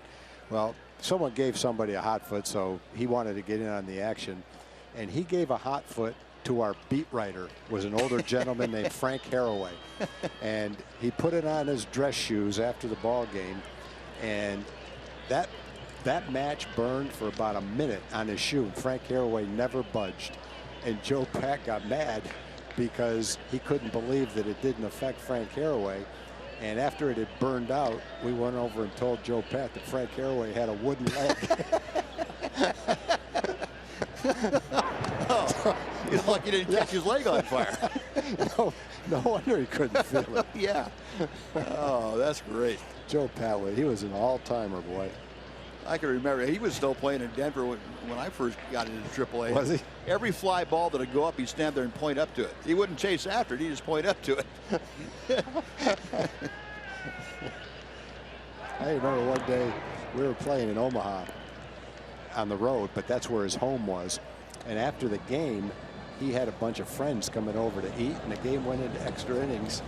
And we had a lead in the bottom of the inning, and the pitcher was taking his time, and he's screaming in from left field, "I got a roast timed on the oven." Speed it up. That roast is going to burn. Now that's real pressure.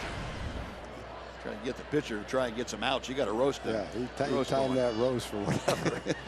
10:30, and it was about 10:15. Here's Ian Desmond, one out with Alberto at first. Desmond a single and 3 trips tonight. Rangers with double figures in hits. They have 10 off Hahn. Hahn's still throwing hard, 94 miles an hour. He's got pretty good movement on that pitch.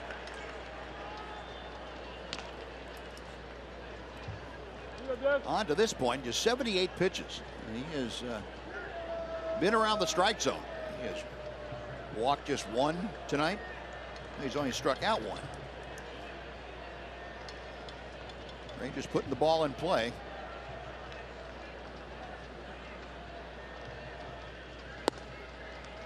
Two and 1 the count to Desmond.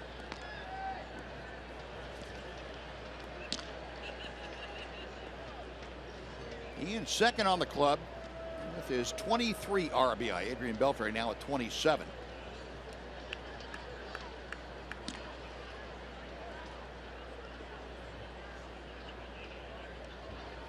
Hahn set at the belt.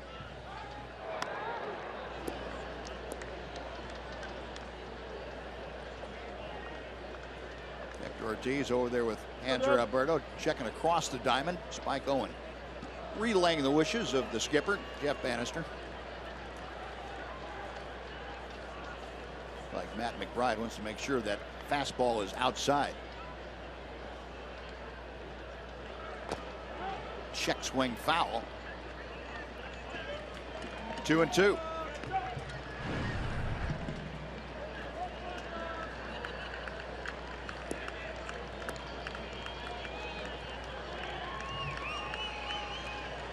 And Desmond tonight making his 12th start in center field.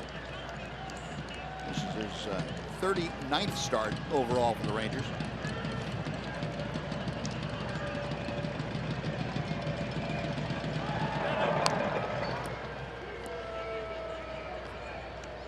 A's now with double-barreled action down in their bullpen down the left field line. And Rodriguez, the right-hander, has been joined down there by a southpaw, Sean Doolittle. 2 balls and 2 strikes. There goes Alberto. The pitch swung on and missed. The throw to second not in time. Alberto swiped second. But Desmond down on strikes for out number 2. Rangers now 13 for their last 13 in stolen bases. And that's going to be it for Jesse Hahn as Bob Melvin making his way out to the mound. So the strikeout, the attempted strikeout, throw him out, but Alberto in safely. So Hahn finished after 6 2/3 tonight. It's a nice round of applause from the A's faithful. Sean Doolittle, left-hander, coming on to face Nomar Mazara. We're back to Oakland right after this on Fox Sports Southwest.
your next chance to take advantage of the $10 Tuesdays feature. Tickets for the Angels-Rangers game are just $10.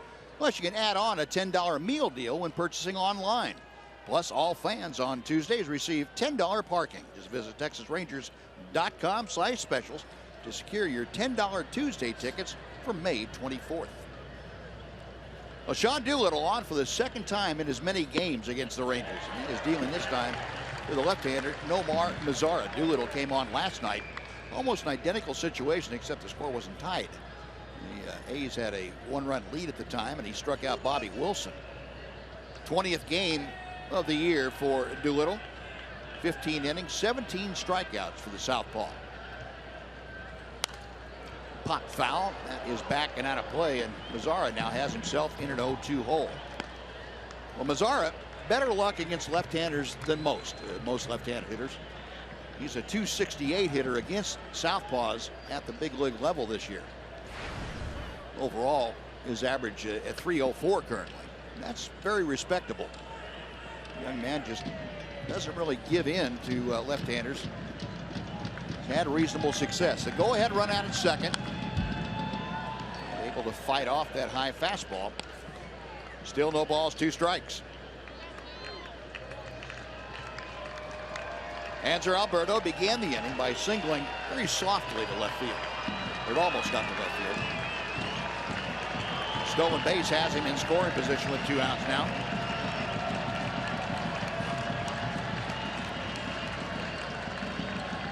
Another 0-2 pitch. Got him swinging. Went upstairs, Nomar couldn't get on top of it, and Doolittle does it for the second straight night. A hit, 1 left will take the stretch here in Oakland, 3-3.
Schedule. Rangers and A's finish up here tomorrow afternoon. It's a 2:30 Central Time start.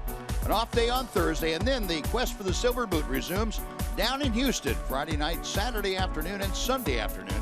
Rangers come back home to take on the Angels and the Pirates before finishing the month off in Cleveland at 4-3. Matt McBride, the number 9 hitter, looks at strike 1 from Cole Hamels. McBride has singled and doubled tonight. A 3-3 ball game. A's with 7 hits, Rangers with 10 hits. And McBride got the changeup that time. 0-2.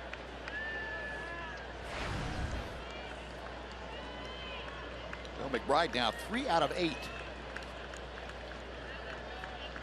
This is 3rd consecutive game behind the plate.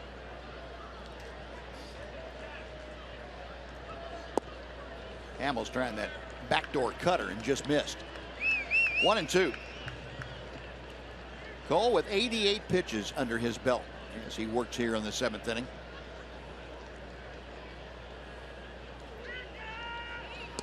Got him swinging. The ball gets away from Wilson. McBride hustling to first. Wilson's throw not in time. And the leadoff man aboard for the A's. McBride on for the third straight time. This time on a strikeout. And we'll see how it's ruled, whether a pass ball or wild pitch. Most of the pitches were away in that at bat. This one was supposed to be away, but it cut way down and in. You see where Bobby had his glove set up on the outside corner. Cole cut it all the way across the plate to the other side of the plate. Bobby got a glove on it, but had to go a long way to try to catch that, and it'll be a pass ball. So the go-ahead run aboard at first base now. Nobody out. Top of the order, Coco Crisp, who is 0 for 3, steps in. Adrian Beltre looking for a bunt possibility. Crisp gets it down. Hamels has a play at second. They get one there. The return to first not in time, but nice play by Cole Hamels. Bouncing to that ball and making a perfect throw to Hanser Alberto for the force. Yeah, he just bunted it right straight back to the mound. Looked like he's trying to get it down the first baseline, but that's fielding your position right there. That's a guy that looks like he knows what he's doing. Fielded it just like an infielder, which technically he is. Made a good play, fielded it, shifted his feet, so he was had that momentum going to second base, made a strong and accurate throw. One away. There's Billy Burns, who also is 0 for 3. And of course, Coco Crisp, still a pretty significant base stealing threat over there at first. Playing in his 600th game in an A's uniform. Well, Burns wasn't going to take 3 pitches this time up. No. He was hacking at that.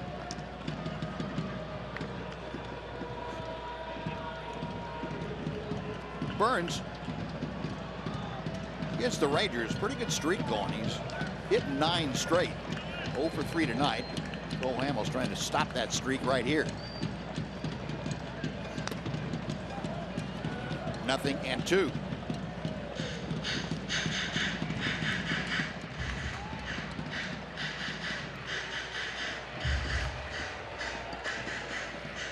Bobby Wilson controlling the ball game from behind home plate. Coco Crisp at first, 1 out.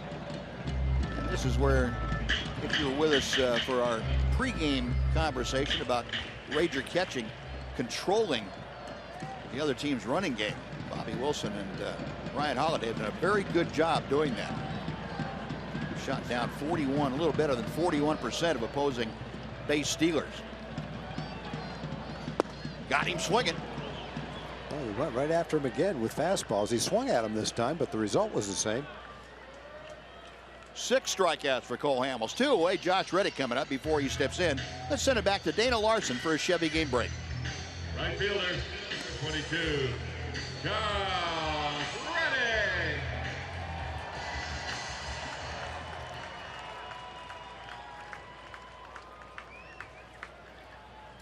Thank you, Dana. Here it's a 3-3 ball game as we play in the bottom of the 7th.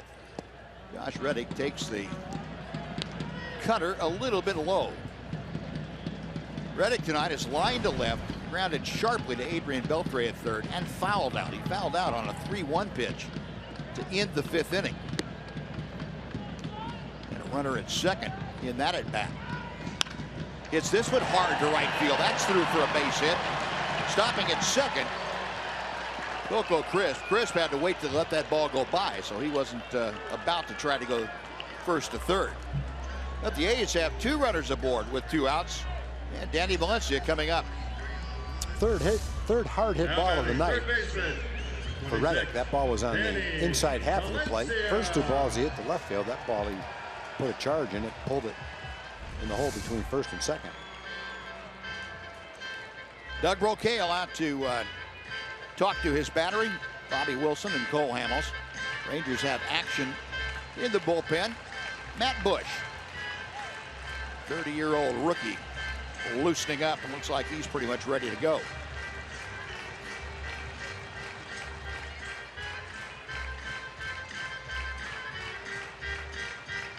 Doug Brocail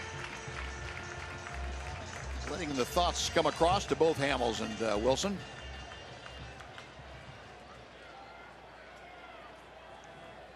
Valencia, other than the home run that he had leading off the second inning, has popped out to second and flied to right field. 1 out of 3 tonight. He's got the go-ahead run out at second base in the person of Coco Crisp. Josh Reddick over at first. Good speed on the base pass for the Athletics. Crisp on your left and Reddick on your right.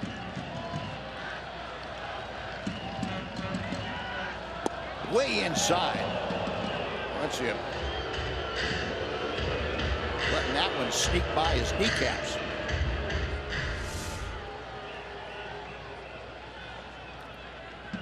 It's that cutter that almost cut into the uniform.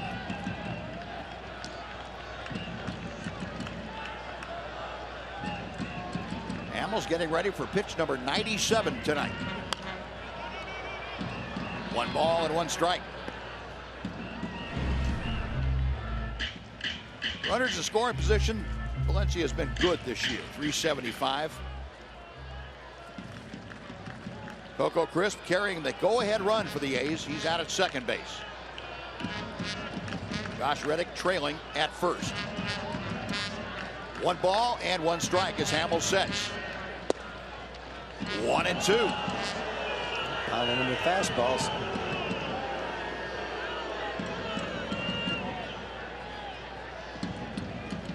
Scott Berry, the home plate umpire, making that call very emphatically.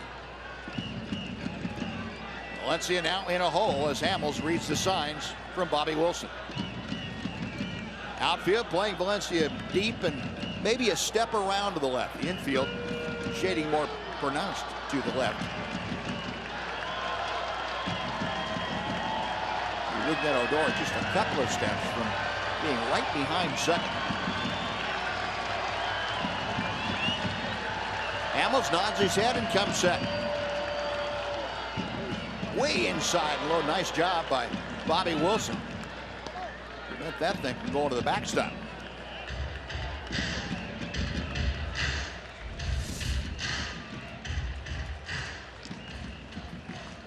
And that wasn't just that cutter. That was the curveball that had some pretty good bite to it. When that thing hits the dirt, you're not really sure which way it's going to go, but you know it's going to come up somewhere. Now the 2-2 pitch. Line drive, base hit to right field. Crisp will be waved around third and score. Valencia drives in his second run of the night. The A's have a 4-3 lead.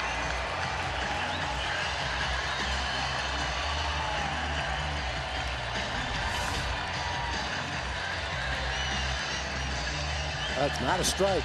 It's a pitch up and out of the strike zone.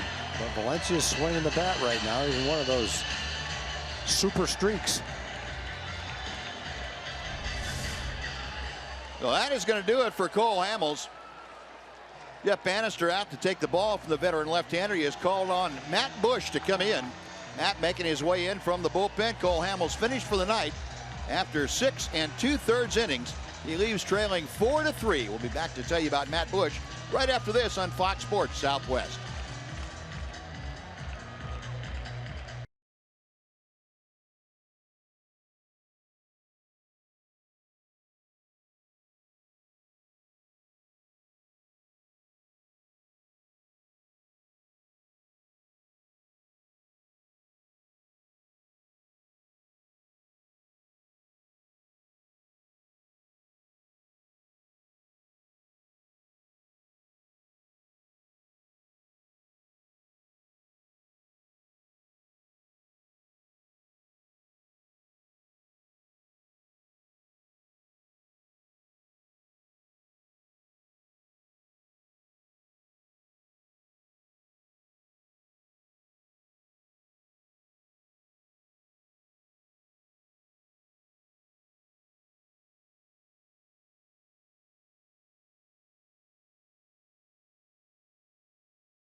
captain. Just come on out to the Whataburger on Sycamore School Road in Fort Worth. The Tuesday, May 24th. They'll be there at 10:30 in the morning. Miss win some great prizes, and you can also see one of your favorite Rangers at Whataburger. Visit TexasRangers.com/appearances if you need more information. Now, Cole Hamels tonight, 6 2/3, 9 hits, 2 walks, 6 strikeouts. And he has turned things over to the 30-year-old right-hander, also from San Diego. That's Matt Bush. First pitch at 97, sails high to Chris Davis. Bush appearing in his 3rd ball game. He won his first major league contest, game against Toronto. The Rangers came back on Sunday, and Matt Bush was the pitcher of record. 2 strikeouts in his 2 1/3 innings of work. He misses outside, 2-0. Davis tonight has homered twice, both of them solo home runs. 1 in the 2nd inning, 1 in the 6th inning. Second 2-home run game of the year for Chris Davis, his 8th of his career. He had 4 2-home run games in the last 2 months of the season last year. Since August 6th of 2015. This is an incredible stat. He leads the major leagues in home runs over that period of time. Hit 20 home runs in the last 2 months of the year last year. He's got 10 so far this year. A little tardy on that swing at 98, up above the shoulder, up above the letters. Yeah, he didn't hit those 30 home runs on that pitch. No. He's hit 2 today on breaking balls. Matt Bush, the ability to touch 100 on occasion. We've seen it consistently, 97 to 99. Here's 98 again. And the runs account full. So with 2 outs, runners at 1st and 2nd. Josh Reddick at 2nd, Danny Valencia at 1st will both be off and moving on the next pitch. If Chris Davis keeps this inning going, Billy Butler is waiting in the on-deck circle. Bush ready, a check of the runners. They are on the move. Payoff pitch, got him swinging. Oh, no contest. Chris Davis just got blown away on that 3-2 pitch, and that ends the 7th. But the A's take the lead, a run on 3 hits and 2 left. On to the 8th we go, 4-3 Oakland.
More time in this ball game. It's now 4-3 Oakland as we head to the 8th inning, and give you a chance to take a look at our Kubota power stats. Looking at that Washington Mets game tonight, 2-0. The Mets win it.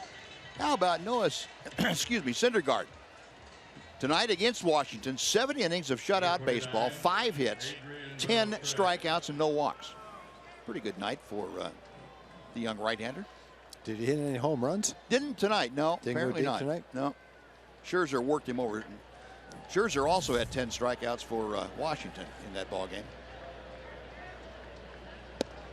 Adrian Beltre leading things off for the Rangers. Down by a run. Beltre solo home run back in the 4th inning. And Scherzer struck him out twice tonight. He was 0 for 2. Yeah, you got the scouting report right on him. Yep. That ball is hammered to left field, but well foul. Way up in the far reaches. All right, Jimmy John's delivery of the game. How about Adrian Beltre delivering this on one knee? And it's not a proposal. He just went down to one knee and knocked it into the camera bay in center field. I don't know how you do that. Trying to go up the ladder. Couldn't quite reach that high, and Doolittle has his 2nd strikeout. Yonder Alonso has come in, as he did last night, to take over defensively at first. Number 84, Prince. So one gone. Doolittle struck out both men that he has faced. He struck out Mazzara to end the 7th. He strikes out Beltre to start the 8th. And Prince Fielder now will step in. Prince 2 for 3 tonight. He got loose with that swing. Now he's ready to go. 0-1.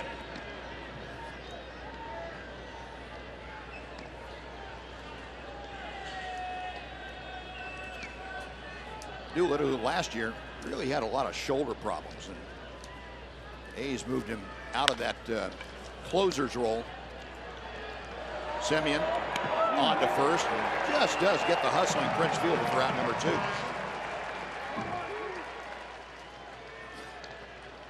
2. So 2 up, 2 away. Mitch Moreland will be next, but Doolittle taking some of the strain off that shoulder. He's come back, and he looks like he's throwing the ball as well as he had before he hurt himself. Looks like the exact same guy, throwing 93, 96 miles an hour. A lot of fastballs when you face this guy. Mitch Moreland tonight, a single in 3 trips. Moreland 0 for 3 in previous matchups. And Sean Doolittle with that high fastball, that has been his staple the last 2 nights. 0-1. A lot of the Ranger hitters are being pitched that way. Fastballs up and in. Odor especially.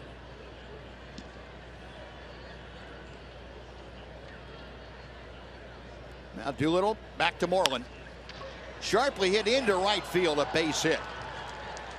Now, it wasn't a complete overshift. There are only 2 players on the right side of the diamond, with Semien playing right behind second. And Mitch found the hole, and that's his 2nd hit of the night. It hit hard enough to where the second baseman couldn't get to the ball. Well, for the Rangers, that is their 11th base hit of the night.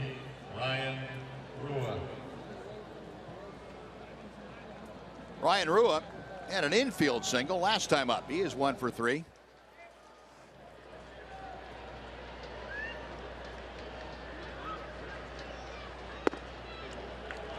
In for strike 1.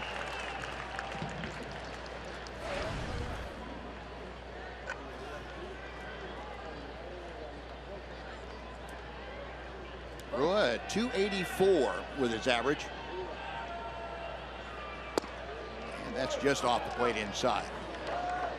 A ball and a strike. Saw the right-hander that the A's have in the bullpen, Ryan Dahl, just in case.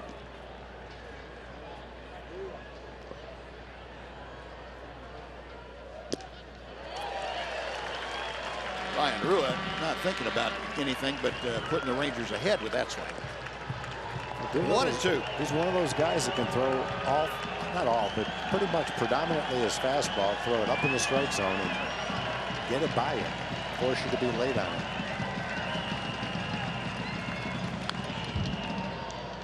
That pitch was exactly where Doolittle wanted it, and Rua did a pretty good job fouling it off.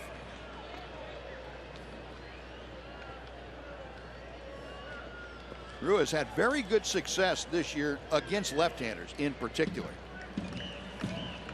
Ryan coming into this ball game 10 for 25 this year against left-handed pitching. Got him swinging. Doolittle gives up a 2-out single, but the Rangers strand Mitch Moreland. We're going to the bottom of the 8th. It remains the A's 4, the Rangers 3 on Fox Sports Southwest.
High-speed internet, reminding you tomorrow afternoon we will wrap this series up 2:30 Central Time. Prince Fielder and the Rangers taking on Marcus Semien and the A's. Fielder 10 RBI in his last 19 ball games against Oakland, and Semien doing the job for the Oakland Athletics. 10 home runs, that's most among American League shortstops. 2:30 tomorrow afternoon.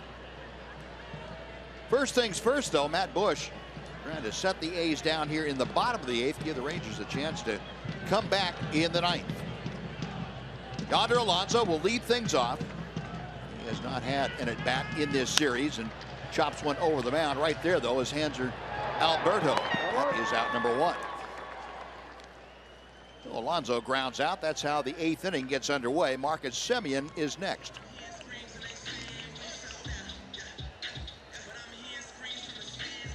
Those of you who might have missed the earlier part of the ball game, Alberto playing short tonight in place of Elvis Andrus. Elvis decided to serve his 1-game suspension tonight, so he is not at the ballpark. Came in early and got his work done. Hanser Alberto capably playing in shortstop in his place. So in effect, the Rangers playing 1-man short. Yeah. There's that 90-mile-an-hour slider. That's going to be a pretty effective pitch for him going forward. Hadn't thrown his curveball yet.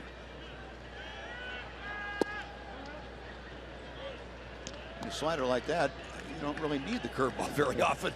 92 miles an hour with it. Semien, a walk and a single in 3 times at the plate. 1 out of 2 officially.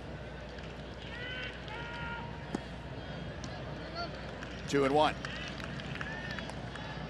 You don't see many guys with the lack of major league experience that Matt Bush has that are able to throw their best fastball down in the strike zone. A lot of his best fastballs are knee high at 97, 98. That's an unusual trait. I think part of that goes back to being originally a shortstop and that quick arm action and just getting the mechanics to throw the ball down where you want to. Doesn't have a long extension behind him as he gets ready to deliver it to the plate. 3-2. Semien with the count full now, trying to get aboard in front of Chris Coghlan, the second baseman. A's 4 runs, 9 hits. Rangers 3 runs, 11 hits tonight.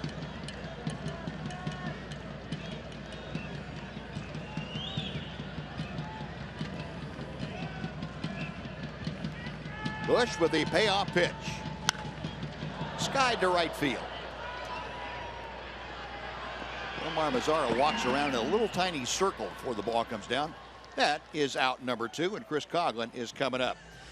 MLB.TV Premium, the #1 live streaming sports service, delivers everything you've come to expect and a lot more. You can watch every out-of-market game live in HD on over 400 supported devices. It includes a free subscription to At Bat Premium. It's the #1 app for live baseball, and blackouts and other restrictions apply. Just visit MLB.TV for details. 2 up, 2 away. Chris Coughlin, 0 for 3 tonight. A couple of ground outs and a strikeout. 0-1.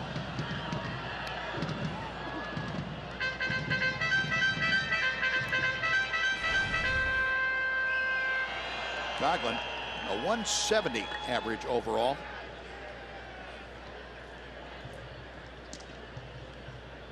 Formerly the Cubs and Marlins. Now over here with the A's. Wow. That's 92 miles an hour. That one did look like a slider. Some of them look like cutters. This one goes to the left and down. Wow. And still gets there in a hurry. Man. Please don't throw that one again. Yeah.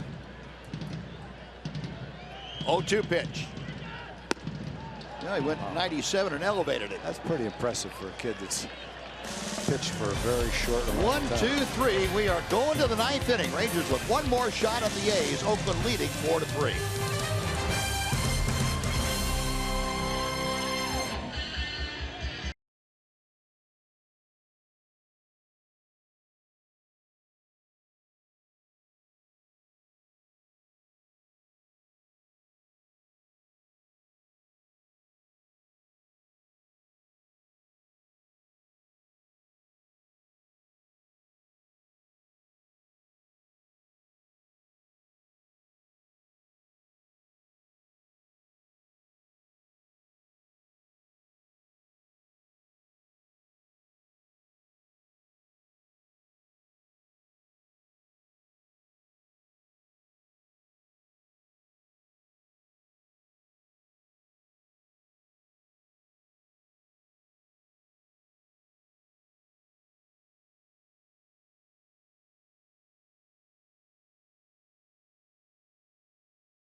Ready for another Ranger comeback up here in Oakland. They've got their work cut out for them for the second night in a row. Ryan Madsen has entered the ball game. Madsen got his 11th save in 11 opportunities last night. ERA down there at almost an even 1. 203 opponent's average, and Bobby Wilson starting things off. Swings over the top of that hard sinker from Madsen. Yeah, that's what makes Madsen so tough, is the movement on that fastball. Tyler Ladendorf has come into the ball game and taken over at second base now defensively.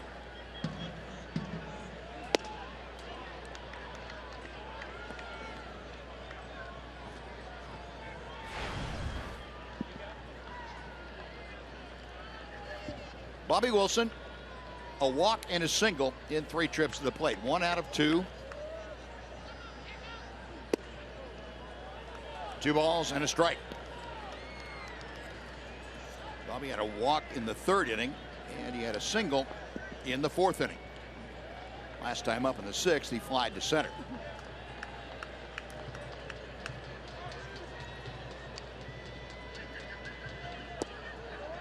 Low and outside, 3 balls and a strike.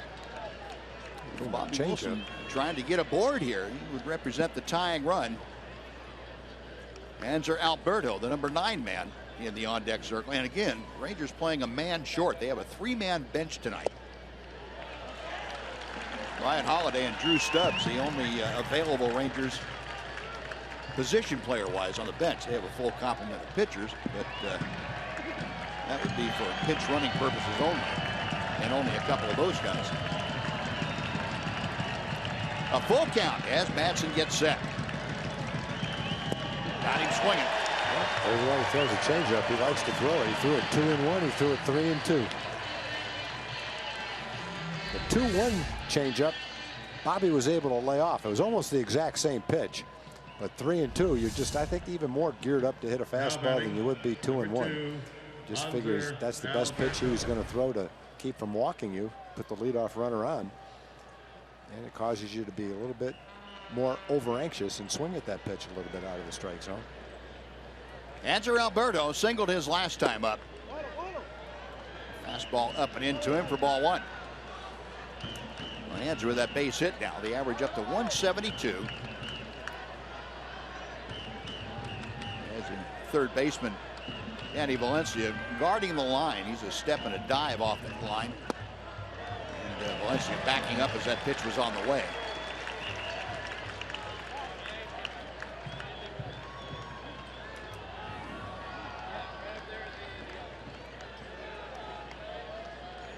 Other than the base hit, Alberto has grounded out and popped out. Pops this one up. Right in the middle of the diamond. Alonso coming down from first. And just as he started up the slope to the mound, made the catch for out number 2. Alberto pops out. Rangers now down to their last opportunity. Rougned Odor will face Madsen. Now batting, number 12. The 9th inning last night, Madsen faced Beltre, Desmond, and Arua. Tonight, it's been Wilson, Alberto, and now Odor. Rougned 1 for 4, had a double back in the 5th inning. 1 strike. 278 average. Rougned now tied with Adrian Beltre for the team lead with 7 home runs.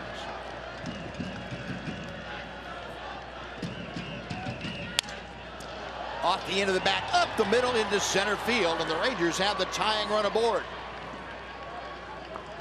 Now, maybe a little cue shot, but it found empty spaces in the middle of the diamond, so Odor at first with 2 out. There's that changeup, hit it right off the end of the bat. Desmond. Yeah, the Rangers have been stealing bases very well. Odor's a threat to steal a base right here. Ian Desmond last night hit the ball to the right side, and Ladendorf, who was playing second base last night, made a great play on him. Take a base hit away, and he takes the first pitch inside for ball 1.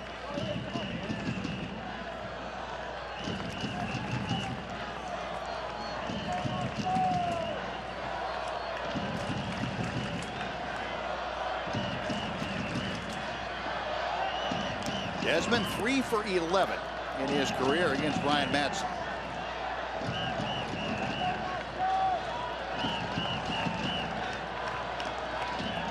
Veteran right-hander. Reading the signs, is set to go. Desmond, a fly ball to deep left field. Going back is Davis. He is looking up. Goodbye. Ian Desmond, a 2-run home run, has turned this game around. He is making a habit out of it. 5-4 Texas. Madsen threw one too many changeups. He's got a 93 to 95 mile an hour sinking fastball. Hadn't given up a home run all year. He's 11 for 11 in save opportunities, and he serves up a high changeup. And Ian Desmond, just like he did the other day against the Blue Jays, took it deep to left field. Against the Blue Jays, it was a hanging slider. This time it was a high changeup. And turns the game around. About 48 hours between turnaround home runs for Ian Desmond. Sunday afternoon to Tuesday night. 2 different time zones, but the effect the same thing. Going from a deficit to a surplus. I was watching the left fielder go back after that ball. I was getting a little bit worried. Looked like he had it. Looked like he had a beat on it. Yeah. He did. He just didn't have far. He didn't have enough room to run for it. He knew where it was. He just couldn't reach it. The only thing he needed that he didn't have was a ticket. Off the end of the bat. Madsen can't get it. Valencia bare hands throws, not in time, and he throws it away. Well, Mazzara just keeps on going. And he is now in scoring position with 2 outs, and Adrian Beltre coming up. Well, that'll be a single and an error. Error on a wild throw by Valencia. Well, it was 2 quick outs, a strikeout and a pop-up, and then what looked like a harmless single to center. Ball off the end of the bat by Odor. Ian Desmond put the exclamation mark on it. And Sean Tollison getting ready in that Ranger bullpen now.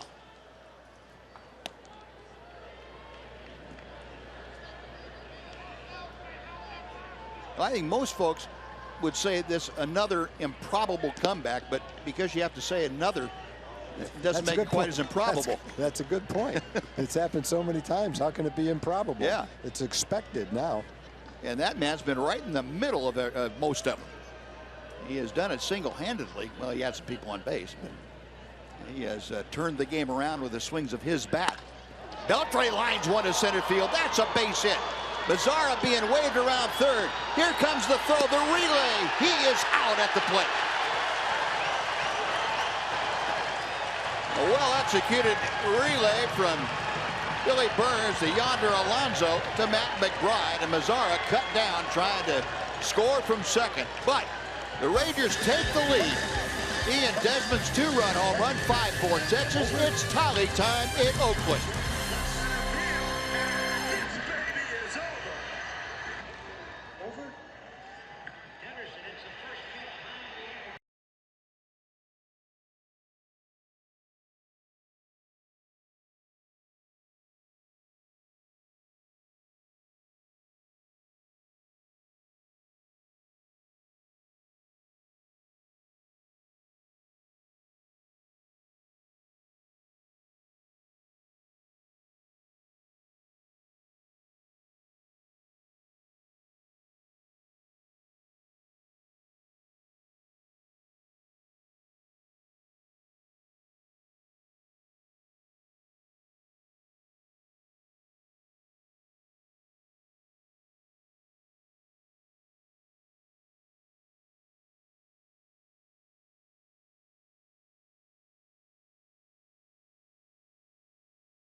Just about as far as you want. Ian Desmond, another go-ahead home run, this time in the top of the 9th inning with 2 outs, and the Rangers trailing by a run.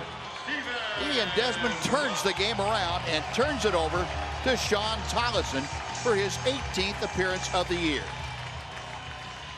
Tolly has had a little bit of a rough time of late, and 11 out of 14 in the save category. Looking for a little bit of redemption here. Had a blown save his last outing against Toronto on the 14th. Stephen Vogt pinch hitting. It's a towering pop foul. Odor and Moreland run out of room, and that ball back And save for that extra 2 rows of seats that are added down there. They might have had a shot at it.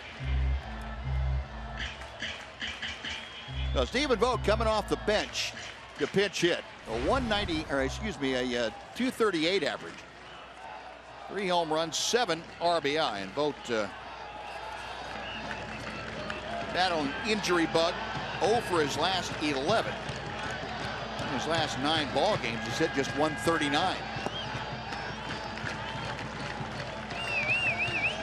Collison with a count of 1 ball and 1 strike to Vogt. That was an excellent relay play the A's performed to end that last inning. Hard hit smash. Burns to Alonso to the catcher. Little tapper. Collison off balance, so it hits Vogt. And he said the umpire is right there to take a look at whether he was outside the running lane or not. And Scott Berry, the home plate umpire, right on top of it, immediately signaled no, that he was in the running lane. Yeah, there was no chance on this ball. It's right down the line, hugging the line. When Sean fields it, he just doesn't have a line to throw it. Vogt is right on the line. He's fine. Actually, he's better off being on that side of the line. If he's on way to the left side of that line, he would have given Sean an angle to throw it. Now batting designated hitter. Yeah, and that's not a reviewable play. So Jeff Bannister out there just to get clarification on it. But Vogt is aboard now to start off the bottom of the 9th inning. Rangers on top 5-4. And it takes the A's back to the top of the order for Coco Crisp. That goes down as a base hit for Stephen Vogt. Crisp 0 for 4 tonight. Although he did reach on a fielder's choice in the 7th inning when he tried to sacrifice bunt. That was unsuccessful, but he came around to score a little bit later in that frame.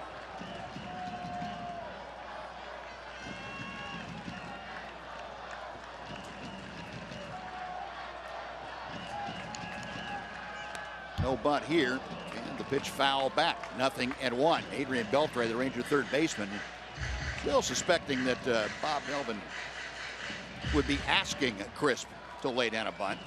Yeah, and even if Crisp doesn't sacrifice bunt, he doesn't want to give him a chance to bunt for a base hit either. Which could go sacrifice or base hit if you can't make the play on him. Ran into a double play then. That'll work. 1 ball, 1 strike.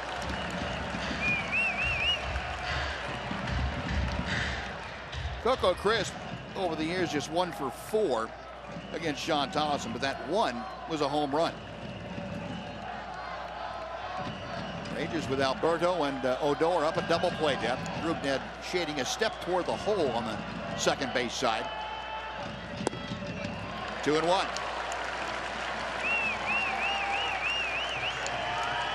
Good look at the Ranger defensive alignment. Beltre still playing in front of the cut of the grass, respecting Crisp's speed. Stephen Vogt not a fast runner at first.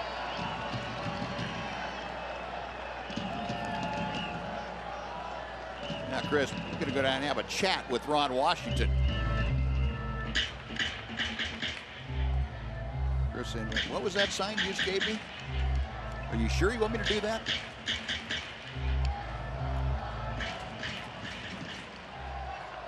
Two and 1.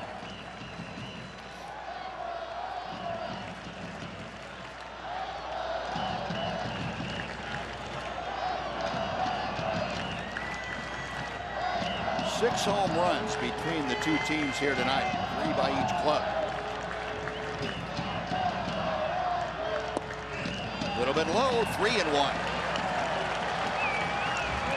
Charlie now in a position where he's 1 ball away from putting the tying and go-ahead runs, tying and winning runs on base with nobody out.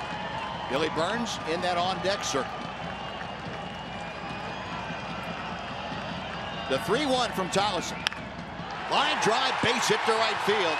Vogt will go first to third as Mazzara gets the ball back in, and Crisp in a hustling move goes to second on the double. Well, the tying run at third, the winning run at second, and nobody out for the A's.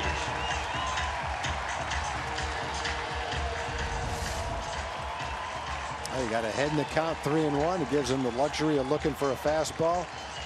Can't walk him there, put 2 men on and nobody out. He threw him a fastball, and Crisp just ripped it. He never stopped. Jeff Bannister out to the mound, and he wants the infield to come in so they can decide how they're going to play this. You got a guy with very good speed at the plate, Billy Burns. Problem is, even though you have first base open, you've got Josh Reddick scheduled as the next hitter. So you really have to go after Burns with some kind of a game plan to at least keep him in the infield. He does hit the ball. Again, Vogt with average speed at best at third base. He's carrying the tying run. Coco Crisp at second with well above average speed with the winning run. Rangers now will play the infield all the way in. Burns tonight 0 for 4. He has struck out his last 2 times to the plate. A strike on the outside corner. And remember that Cole Hamels worked over Burns with a lot of fastballs.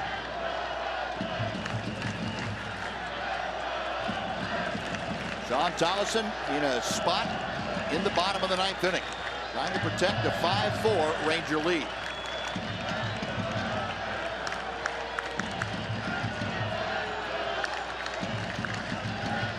This is Tolleson's game. Nobody loosening in that Ranger bullpen. 0-1 pitch. Just missed. Number 2 almost right on top of number 1.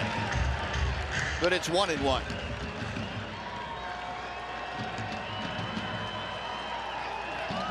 Checking with Ron Washington, Bob Melvin. Eyeballing the situation.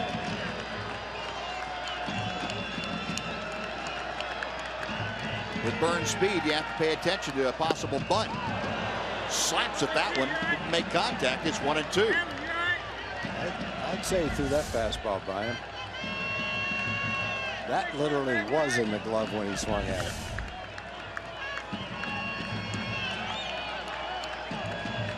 Burns just trying to put the ball in play someplace. 1-2 pitch. Looper foul. That will be out of play. It lands down the line in the A's bullpen. Gives you an idea how much foul territory there is. That thing's 20 rows back at home, but we're not at home. Still 1-2. Both are runner at third. Crisp at second. Tolleson to the plate. Out of play. Well, Tom told you, Burns a tough guy to make swing and miss very much. Doesn't walk, doesn't strike out. Kind of guy that the A's are probably pretty happy they have in this situation where they need the ball put in play. Nobody out, bottom of the 9th inning. Tolleson looking for a strikeout if he can muster it. Pop-up would be okay.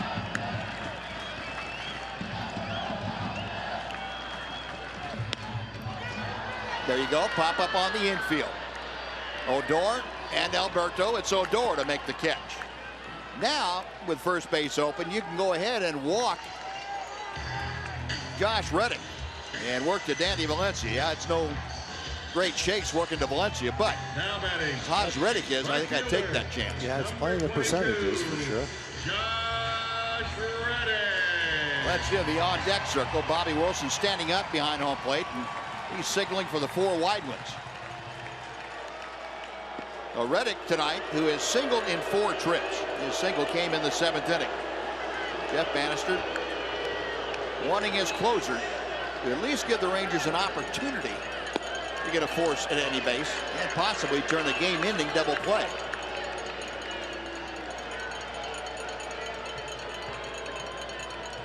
Now with Valencia coming up, you play the infield back halfway in. You know, if you play him in double play depth and he hits a high chopper to the infield, then you can't turn a double play. But at the same time, if you play the infield back, you play for the double play. You don't let an infield grounder roll into the outfield to lose the game. So I think you take a chance on the chopper, which would tie the game, for the opportunity to turn a double play right here. It's a little different if it's the winning run at third base. Right. But the tying run at third base, you don't want to see it score, but at least you're still in the ball game. Sure. So I think you play back and go for the double play. And that's exactly what the Rangers are doing. Alberto and Odor are at double play depth. Beltre back at a normal depth at third, and Moreland off the line and behind the runner. Valencia 2 for 4 tonight, a home run and an RBI single. And he lays off the breaking ball. It's 1-0. Valencia 1 for 1 against Sean Tollison with an RBI single in their only previous matchup. Got Vogt, Crisp, and Redding. Ball 2. Now, this is the spot you don't want to be in with Valencia, where you have to throw him a strike, probably need to throw him a fastball, and he's able to look for it in the spot he wants it in.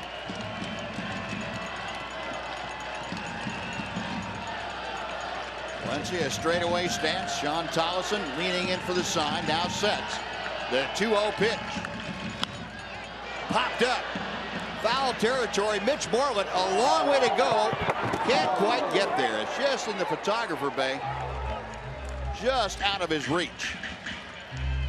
That was fairly close to being a huge second out. Yeah, that would have been interesting to see if Vogt at third base would have tried to tag up and score. It's a long way over there. But Mitch has an excellent arm, and Vogt's not known for his speed.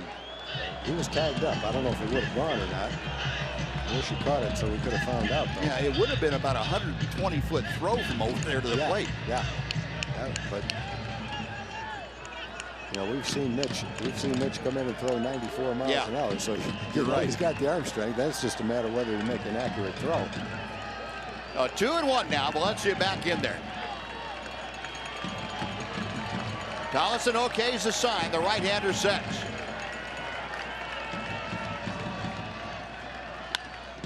Popped up to right field, shallow right field. Mazzara coming on. Vogt is tagging. Mazzara with the catch, and Vogt bluffs a move and hangs on as Mazzara hits Moreland right in the chest with a relay throw. Huge out number 2 for Tollison and the Rangers. Yeah, Tolly was in a position there that wasn't a favorable position. He's facing a hot hitter who's hit a lot of home runs, and he's got to challenge him with his fastball. He did it twice. First one he fouled down the right side. This one he popped up to right field. And Tolly's 2/3 of the way there. So that's coming right after him. Said, okay, game's on the line. Here's my best. See what you can do with it. And so far, so good. One big out to go. And this guy's hot, too. He's hit a couple of home runs tonight. 2 for 4 with a pair of solo home runs. Chris Davis, a .222 hitter. Inside. 1 ball and no strikes. That came pretty close to hitting Davis. And Davis has hit off-speed pitches both times. Low, either curveballs or sliders. Struck out a couple of times on fastballs. Tollison with a 1-0 pitch. Laid off the high fastball. 2-0. And again, just like he did with Valencia, Tollison falling behind a power hitter. 2 balls, no strikes. Davis has been up 140 times, and he's only walked 3 times. So make it close enough and give him a reason to swing at it.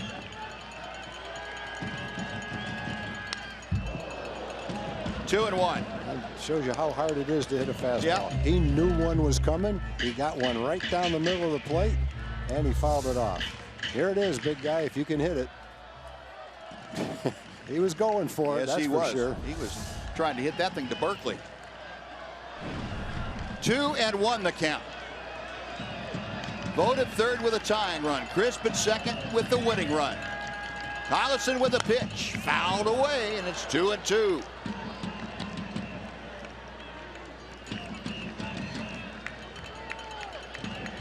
I think this is a situation where mere mortals would be quaking in their boots. John Tollison, Like me? seems to like it. Yeah, I'm nervous just sitting there looking at it. I don't have any fingernails left. Tollison's as calm and collected as you can possibly be, and trying to deal with Chris Davis. Bases full and 2 outs, the 2-2 pitch. Foul back.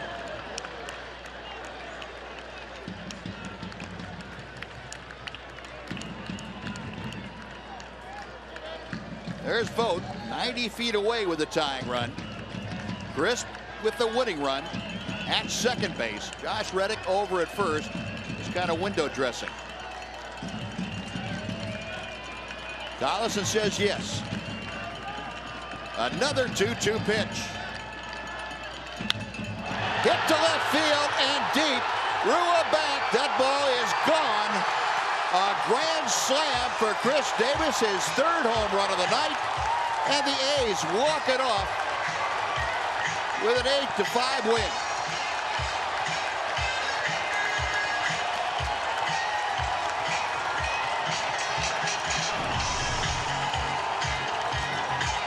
I guess if you play with fire long enough, it's going to come back to burn you. And Chris Davis just lit a bonfire on the Rangers.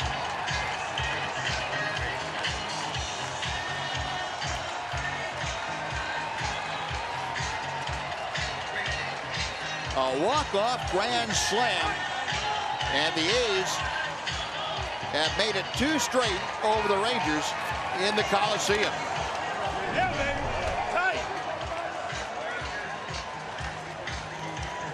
Very dejected Ranger ball club coming off the diamond after that.